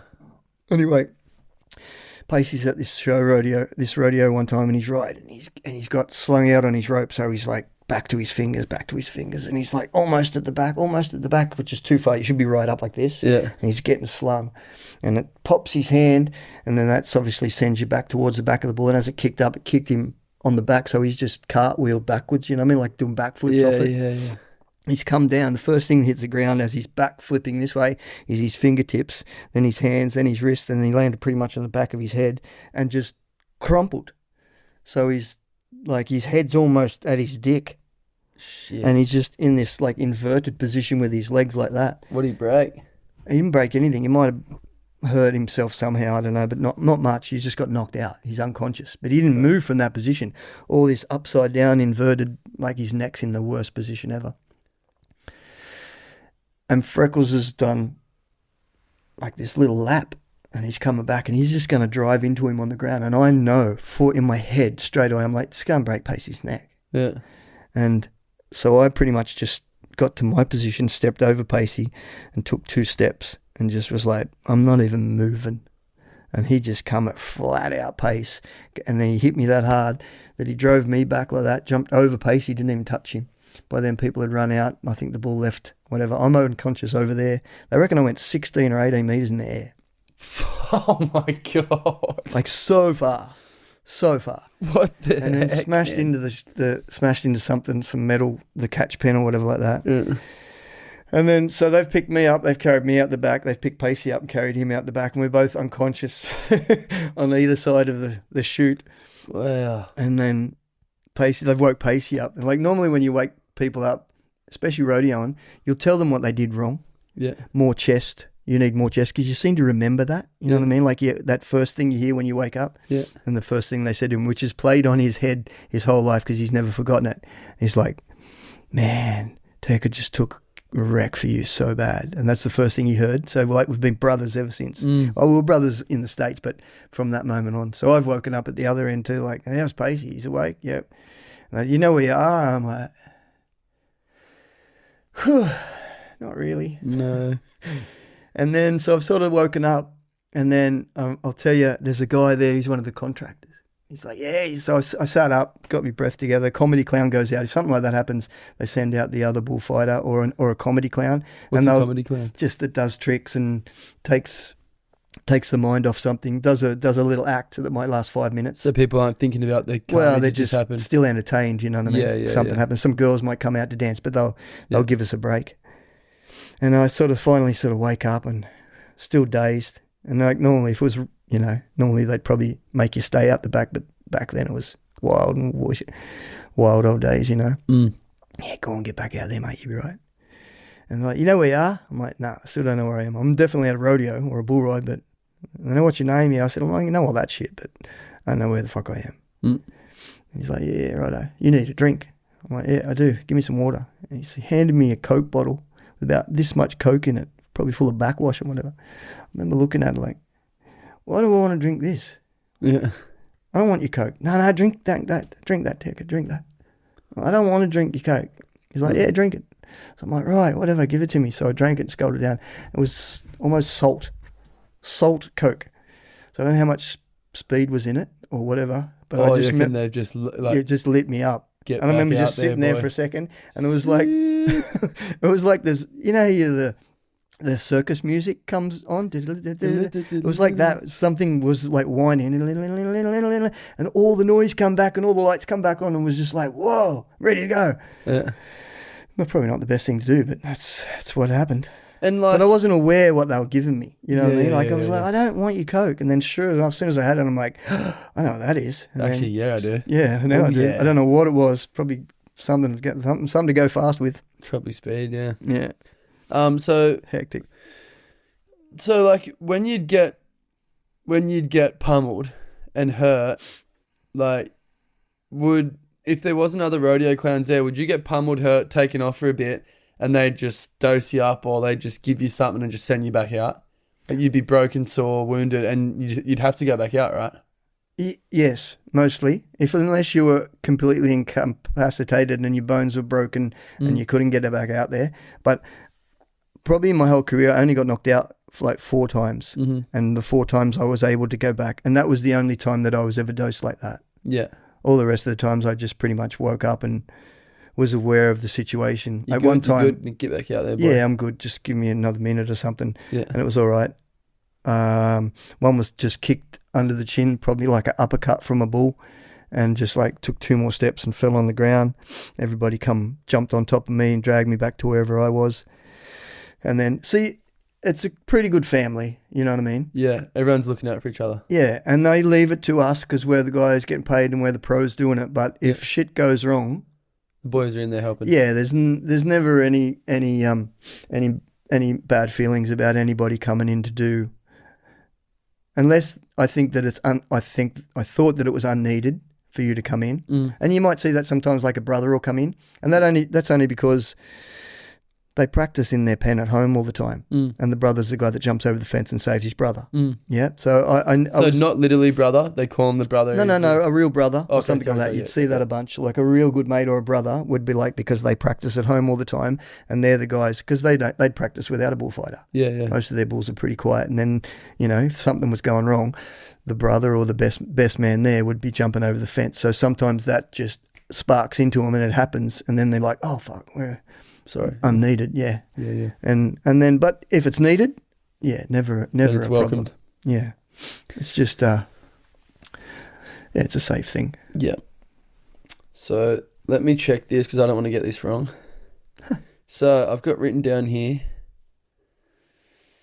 13-time Australian Bullfighting Champion in 3 different associations. Association, yes. Association. Do you want to like explain? So, how do you become a bullfighting champion? Is it a competition or? No, it's a vote by the riders. Right. Yeah, it's a vote by your peers type thing. And so you're 13 times. Is that like 13 consecutive years, like separate years, or how does that? No, it wasn't. There's separate years. There were some gaps in between, but the ABCRA rodeo is the big conglomerate, and then there's the southern zone in that, and then obviously the western zone, northern zone, all that sort of thing. So I would win the southern zone bullfighter of the year, and then you go to the national finals if you got the job at the national finals, and then at the end of the national finals, so in the southern zone, this is all the boys that would travel in the Southern Zone Rodeo Association, which is, like I said, from all along to the border. And that's all the other choir boys as well, Queensland Cowboys, whatever. Some people could drift into that association. You can ride anywhere you want. Yeah, right. So I won that title a bunch of times. And then you win the Australian title, which is where all of them zones are under the umbrella of the ABCRA. They're all compiled. Yep, Australian's Bushman's and Camp Draft Rodeo Association. Yep. And you'd win that. Same thing, voted on by the Cowboys, voted on by the riders. And then it moved into the CBR, which was Championship Bull Riders, which is the association that was before PBR.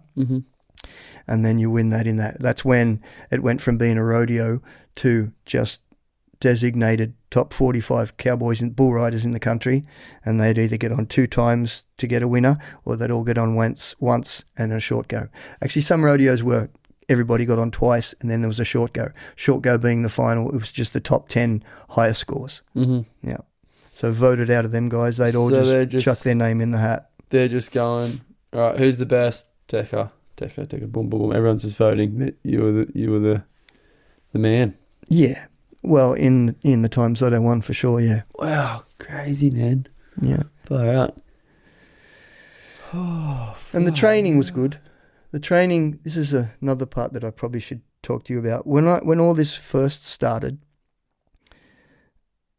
I was meditating and thinking about it, and I was all the time. It was on all the time. Yeah. So the whole day. And by the end of the day, I'd be so exhausted and so tired because I was on all day. You know what I mean? I didn't have any switch-off points. Yeah. So there's a book out there called Psycho-Cybernetics. I don't know if you've ever heard about it. Right. So just for example, what they'd say was, if you can close your eyes, I used to put headphones on to do it. Put headphones on, put some blinkers on, blindfold, whatever like that, sit down, meditate, get your thinking there. And then I'd used to try and do it to start to ride, and then it moved into fighting. Yeah. So it's just imagine all the things that can happen. You know what I mean? Left, bull spins right, all that sort of thing. Or if it come fighting, my hands here. But I never had enough memory or enough time to stay in it. So I'd go and sit in the lounge chair, put the earphones on, get myself meditated down, sit nice and quiet.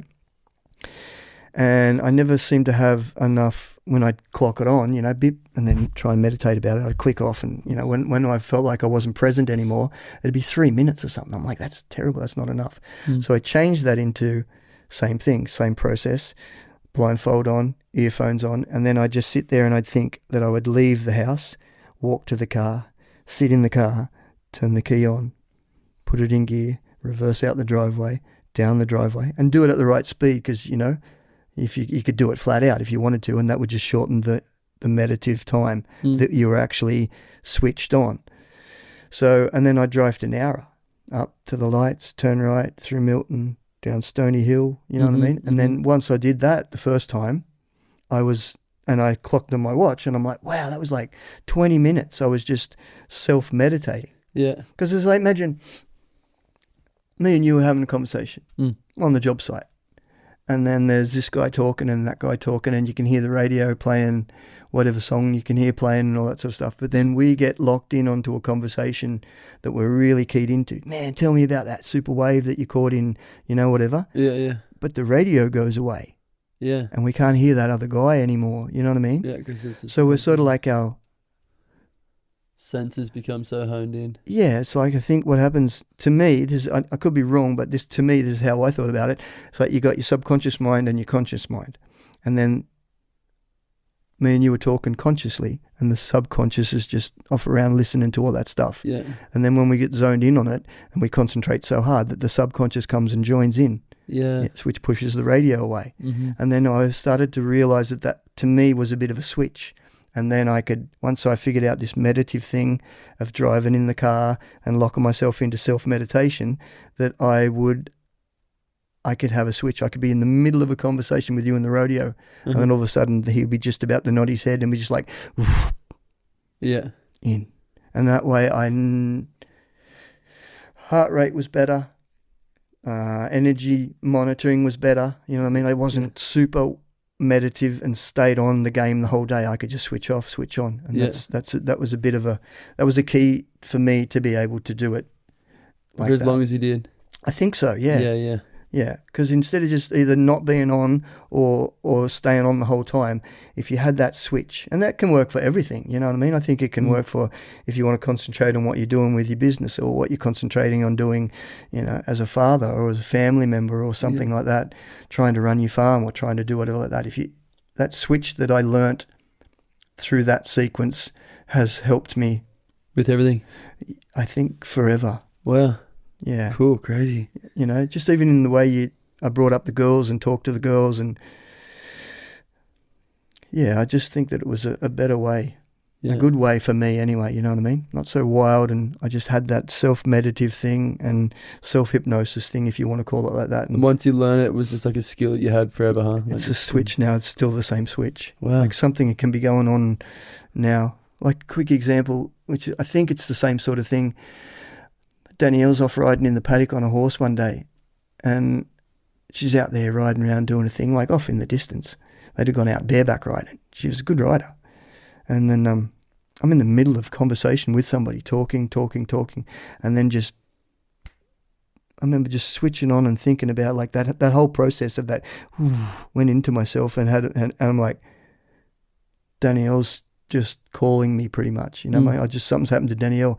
I remember walking through the paddock and sure enough the horse had flipped over and smashed a tooth out, busted all of her face up. But I felt that same mental feeling as what that switch is, of being the subconscious joining with the conscious mind to make it greater or better, came through when Danielle hurt herself, you know what I mean? Fuck, that's crazy. I've heard that story actually. Oh yeah. Yeah, she's told me that one. Man, you should see the photos. Whoa. Oh, busted. Yeah, busted. So bad. What, did she just hit the ground and smash it all up? Or? No, she did good because she landed in long grass. So the horse reared up and she flipped off the back. I think the horse might have flipped right over and she sort of pushed herself to the side, but she landed in long grass. Like I'm talking Kayakuri grass this long. So she didn't hurt herself when she hit the ground, but she couldn't roll away. She was pretty much pinned in all this long grass. And when it got up, it stood on her face. Whoa. Knocked a tooth out. I think probably broke a nose, but it split this here. Wow. Like just open. Right open. Right open. And I remember going to the hospital and, they cleaned it all up and they did their thing. And next, they turn up and they put these butterfly clips on it, but they didn't close it together. And I was just like, oi, this ain't it. Oh, no, we've got to... I'm like, no way. I said, you're not stitching it. Yeah, we'll have to stitch it. I was like, we're not stitching it. We're going to butterfly clip it. So they put the butterfly clips on. That's what I was upset about. But they didn't close it up. And I've looked at Danny. I'm like, you're out, step away. So I've pushed it. I don't know if it was a doctor, probably a doctor. Pushed the doctor out the way, pushed the nurse out the way. I'm like, you're not leaving like that. I said, she's a 12-year-old kid. You're not going to leave a lip fucking half split open like that. Yeah. Get out the road. I'll do this myself. So I cleaned up, put all my gloves on, did whatever. I said, Danny, it's going to hurt. I said, I got to clean it right now, which is scrubbing it with the little scrubs that you scrub it with. Yeah. So it all bled again. And then I said, I'm going to fucking push this thing together. And I've got all the butterfly clips on one side on, and I'm pushed and she's like groaning and doing whatever. I finally pushed this thing together, and so like it was just almost like a hairline, just with a red line. Yeah. Put these butterfly clips on and just and got it back together, and you can barely see. You've seen the scar. Oh, I haven't. Yeah, well you would have if I didn't fucking do it. Yeah, like I didn't. Like have a look when you see tonight. I will. Yeah. I'll come when we're having dinner. I'll have a look. Well, I'll ask her to show me so I can see. Yeah. Shit, man. Crazy. It seems like a fucking wild industry, the old cattle horse world. Shit. Yeah, well... Seems like the when there is a consequence, it's not just oops, you just slap your face and got a bit of a sting on the water. It's all, you get a hoof in the head or a horn up the butt or something. Like you're just getting hammered. It's hitting the reef, eh? Yeah, I mean, yeah, true. I say that, but surfing, all my injuries have been from surfing, so I guess everything has its consequences, eh? Mm-hmm. So, you said that you were 39 when you stopped bullfighting. Yeah. What was the reason that you stopped? Like, what was the end of your career? I was done. I was tired. Just tired. Yeah. I think I used to feel like you'd get home from the rodeo and you'd think about that rodeo, and then you'd probably not think about things for Tuesday and Wednesday, and by Thursday you were thinking about the next one and keen and ready to go, and that time frame shortened to actually I didn't enjoy it until I left, and then it shortened again, and I didn't really enjoy it that much until I was there, and then it shortened again till I didn't really enjoy it until I was in the arena, and then it shortened until the time that it was just like I'm only excited when I'm fighting them, and then I think I limped for that last 2 years, you know what I mean? The knee was bad, it was hard. Yeah. Actually, we went to a rodeo in Foster. Yep. Danielle, Shayna both travelled with me. Alison didn't come, she was at home, she didn't come to this one. And we'd planned on, camping up there for the weekend, going to the beach, having, which they travelled with me the whole time. And we'd talk about everything, we'd talk about life, and we were always up all night, staying awake all night, talking about this and playing word games and proper adult conversations with little kids, you know what I mean? Yeah, to a point. But yeah, that whole educational learning thing on the road chat was, it was a great time. I'll never forget it. And they loved coming to them. And then, but I remember doing this rodeo, and this fella, Warren Howard, got on a bull. Can't remember the bull, but I know the horns were about this round at the side of his head. Anyway, same thing as what Pacey did. He got slung back off position, and then instead of like when Pacey's hand flipped out and he went out the back, he sort of hang on, and then it whipped him down just to the right, and his face hit the horn on the side. And I remember I was right behind it, and the hat went like a frisbee over my head. Almost, I don't know if it made a noise, but it felt like it made a noise. And he's out of it on the ground.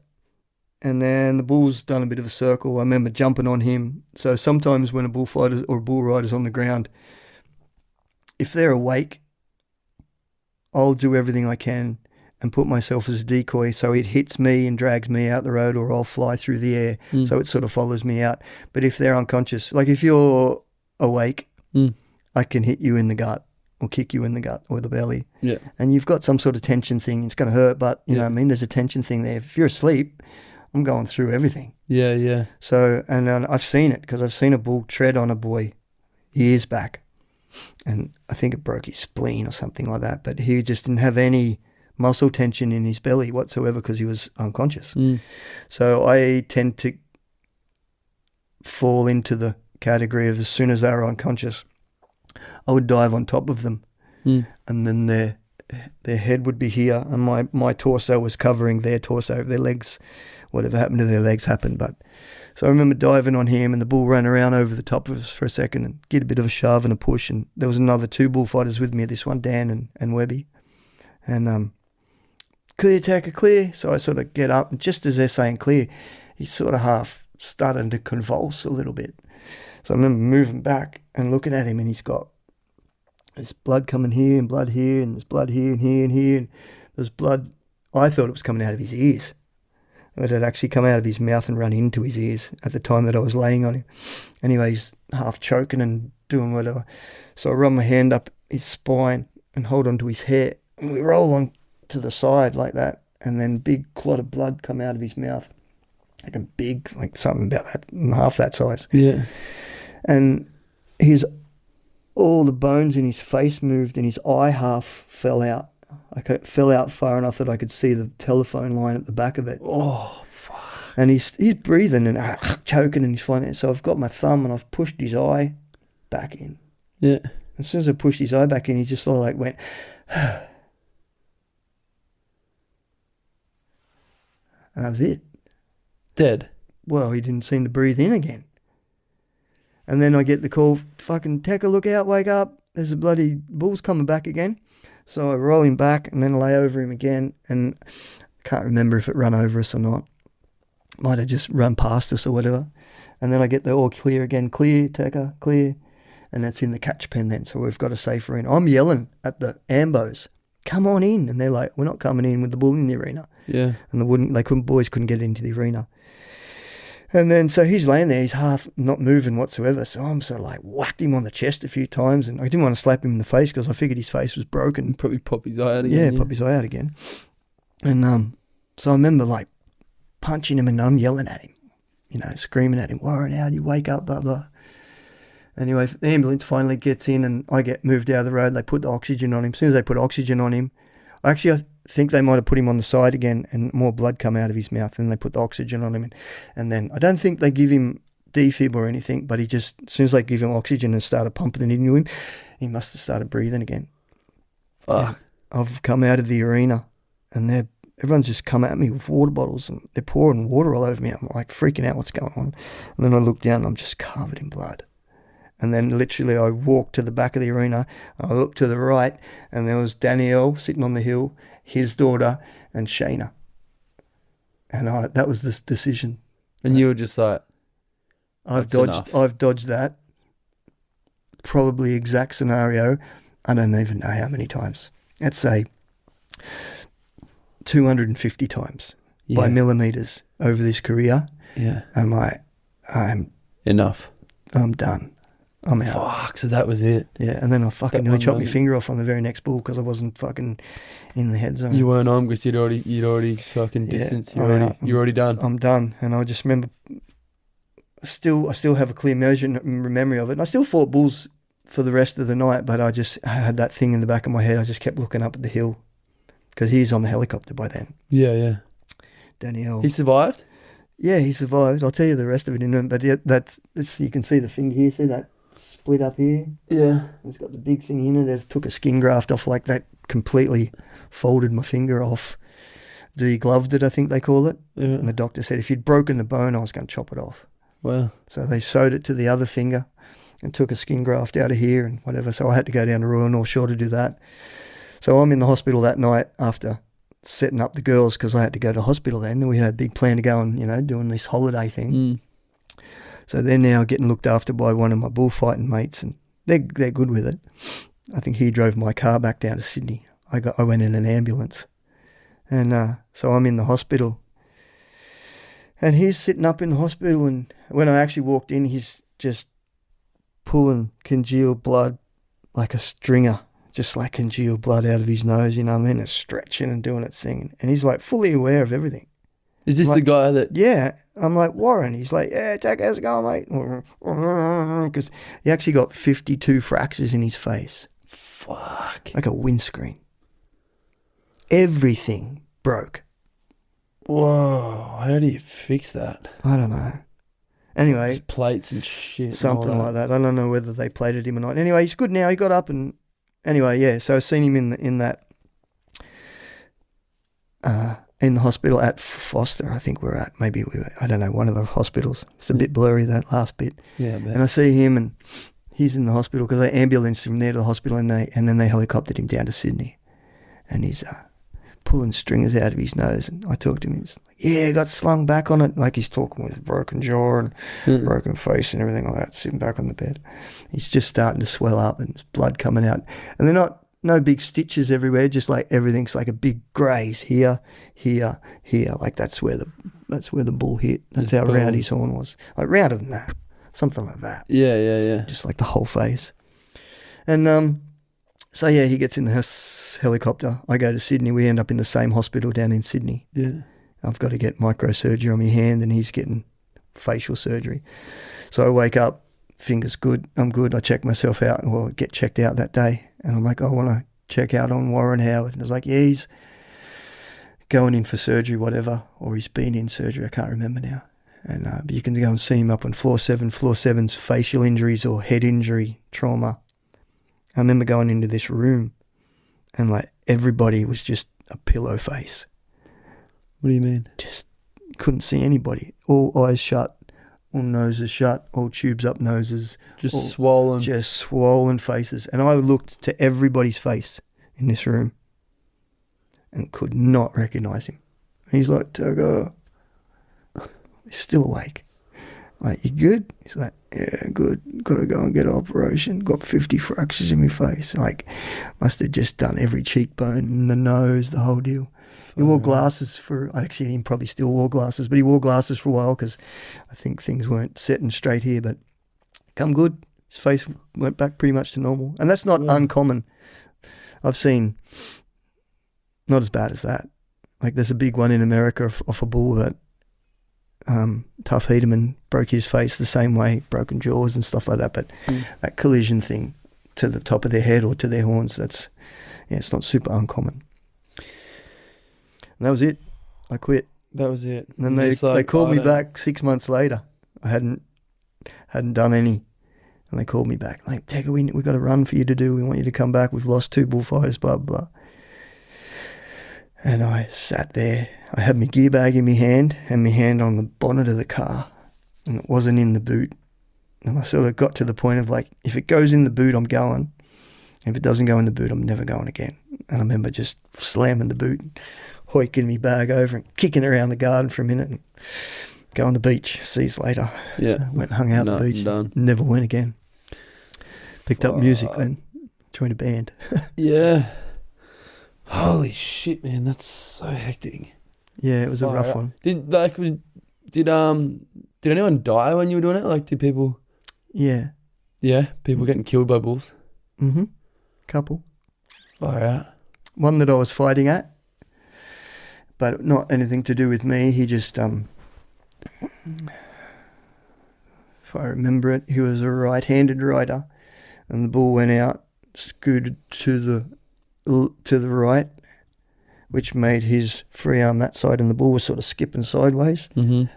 Back feet, front feet, back feet, and then just clipped his feet, and then just the bull sort of like, and his head was at the end of the whip, and just hit his head to the ground, and that was it. Lights out, boom, just like that. Never woke up. Fuck. Full, I think, broke something. Just snapped. No, it didn't break any bones, but the blood, I don't think he got blood to the brain or something, like so much swelling happened wherever it was that it... It was instant? I don't know. No, he died later in hospital. Far out. Yeah, that's a bit of a shit one. That's a heavy industry, man. And then the trudden on through the belly and stuff like that, through the spleens and killed him. Ruptured stuff inside. Yeah, later on. He died later on. I wasn't fighting at that one. I just saw it.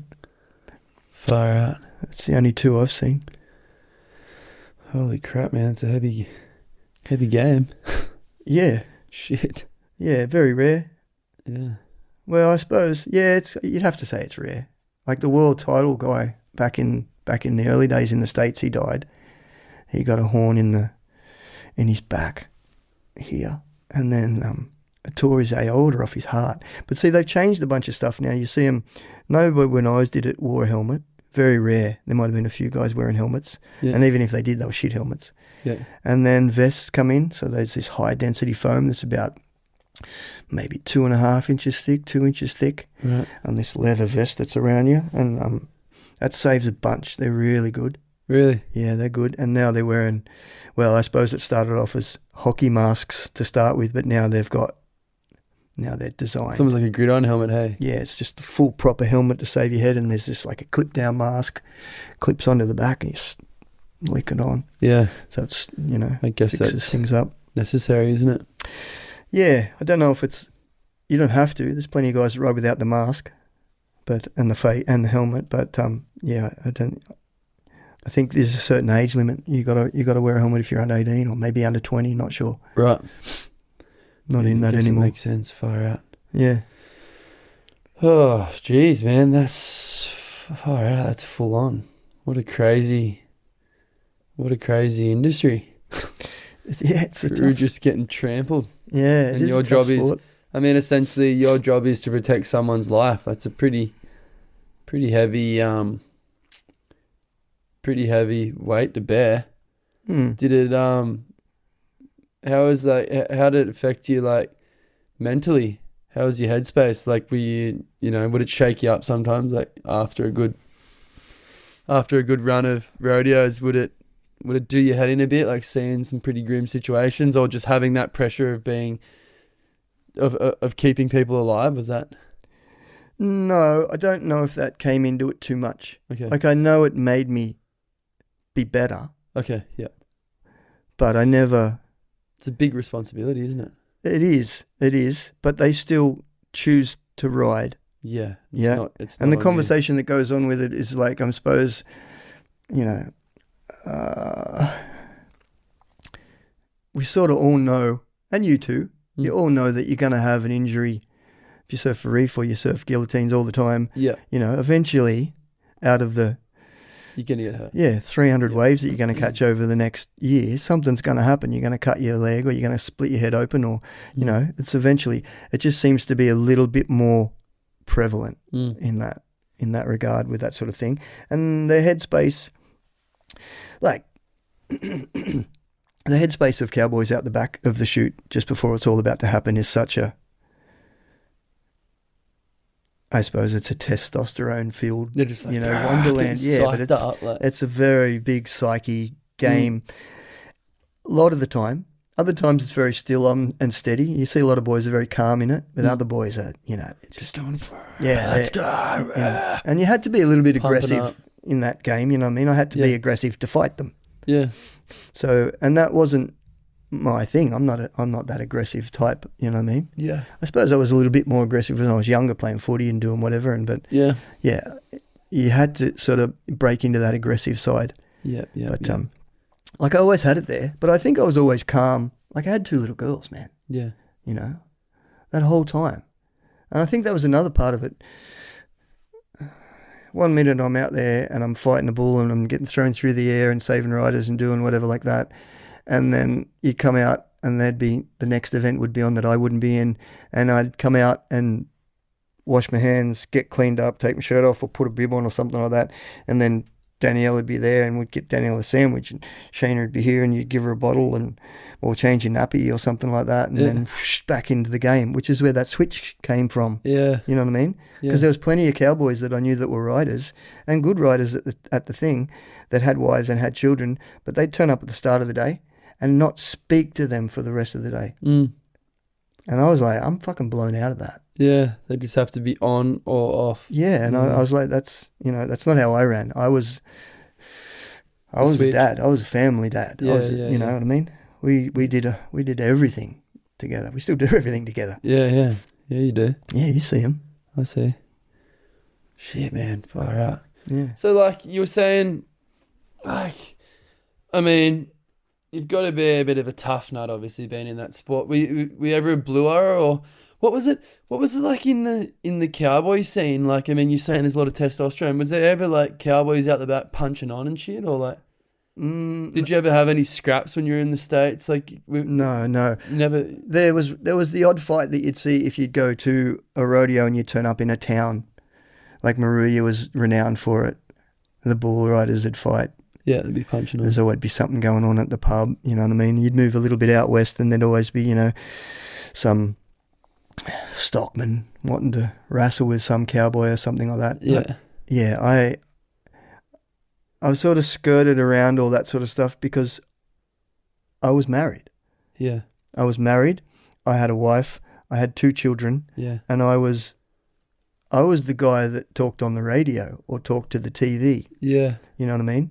Where the bull riders, some of them did, but I could talk. Yeah. You know what I mean? And then plus I was the bullfighter, and you know, so if there was an interview happening, there was a fair chance that I'd get that, and then it would just be shit to be. I was never that guy. Mm. You know what I mean? Turning up at the pub, I didn't drink. Right. So I stopped drinking at 21 till 31. Really? I did. 10 years Mm-hmm. off the squirt. Well, no, I shouldn't say. Not 100%. I went to some parties and had a few drinks and got drunk a few times and had some hangovers and whatever parties. But essentially not. There's no way that I got to the level that I got to of doing that sport hungover. Yeah. Probably. Fuck. Yeah. Not quite as simple as going and working at Coles hungover, eh? Rolling in there and wrestling. No. Like, yeah, how heavy is a bull? On average? Yeah. 650 up. Kilos? I was about to say 300. Nah, the little baby ones might be 400. Oh, man. There's a book called Earth, because some of the big ones, Earthquake, he'd be... Close to a ton or something? Yeah, he'd be a ton. Shut up. What the... Fuck, that's crazy, man. Feet like that. Whoa. There's a bull called Dozy. Dozy had the biggest feet I ever... Got on Dozy once. But yeah. Shit. Tell you a funny Earthquake was a big bull and they'd keep him away. He always used to sit by himself. We're at the National Finals rodeo in Tamworth one time and there's a big race wide enough to drive a truck down so they could just chuck the hay bales off the side. And Earthquake's in there. And he's So that was his name, Earthquake? Yeah, he's huge. And what did they but did they call him Earthquake when he was little? They knew he was going to be big, or like, yeah? I don't know how that story came about. Yeah, probably. I'd say he would have been a big calf. Right, okay. Yeah. I don't know. Maybe he got renamed when he was older or something. Oh, he's a big boy. Let's call him Earthquake. Yeah, but he was fucking, he'd bang the ground hard. Anyway, he's, if I'd walk down that, they call it the race, you know what I mean? So it's like a big long race and there was all pens on each side. And all the contractors are up there. And I would keep away from it because if I walked down there in my bullfighting clothes, it just upset them. So I never really, you know, you have to believe and understand here that everybody thinks it's wild. We talked about the flank strap and all that before. Mm-hmm. They're treated by contractors like they're children. And the breeding program that goes with it, they choose that cow to go with that bull or that cow and the semen straws that they'll buy from America. Mm-hmm. And the breeding program is, I think, as detailed as thoroughbred horses. Right. Trying to make big, cranky, athletic, fucking crazy, big-boned, small-necked, all the aspects that they think of, like more than I can tell you now because I'm not a contractor, but in the experience that I have, there's a bunch that go into now breeding what they have. Like they don't breed with cows that don't buck. Wow. Like you can have a cow that just looks a normal cow, but if you put her in the chute and ride her and she bucks, she starts kicking, some of the companies in America won't breed with a cow that doesn't buck over 80 points, which is a high score. Shit. Anyway, this race, so it's a big long race. If I walk down there in my gear, Earthquake would stand up. If I walk down there in my jeans and my hat and all that sort of stuff, he'd stand up. And he's a big solid bull, so you want him to have his downtime on the ground.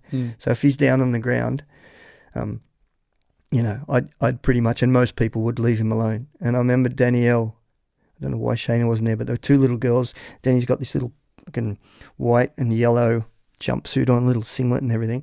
And our thing was down there, and typically she would go around, but I don't know what happened one day, and I'm at the back and I didn't walk down the race, but she's walking quite down the middle, nice and easy. And then she sort of got to Earthquake, and Earthquake's still laying down. He didn't stand up, and she squatted down. It's like this little thing like that. She squatted down.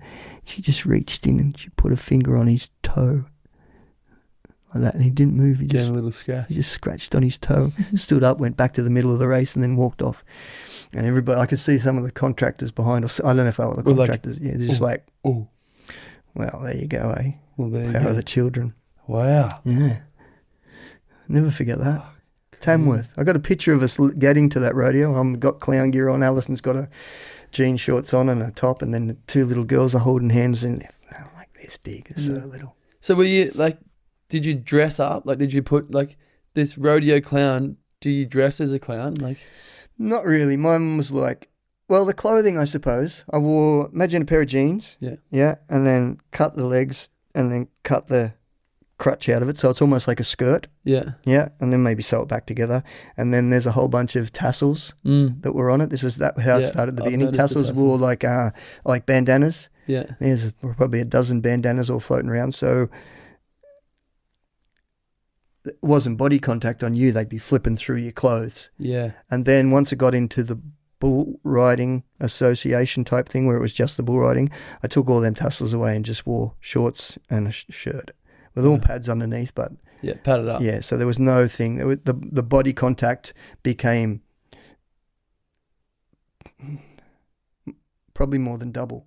So normally if I went to a rodeo, and that was the game. They touched me when I allowed them to, and I touched them when I wanted to. When you wanted to. And if they hit me when I wasn't wanting it to happen, that was almost like not a fail, but you don't want that.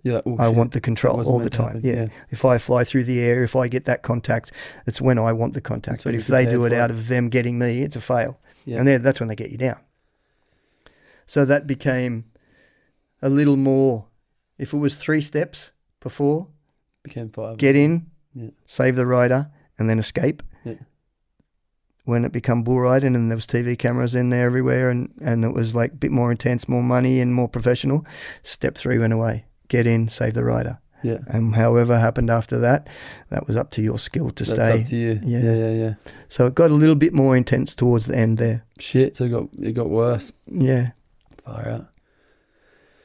Well, mate, I reckon we still got plenty to talk about here, so I might go have a quick piss.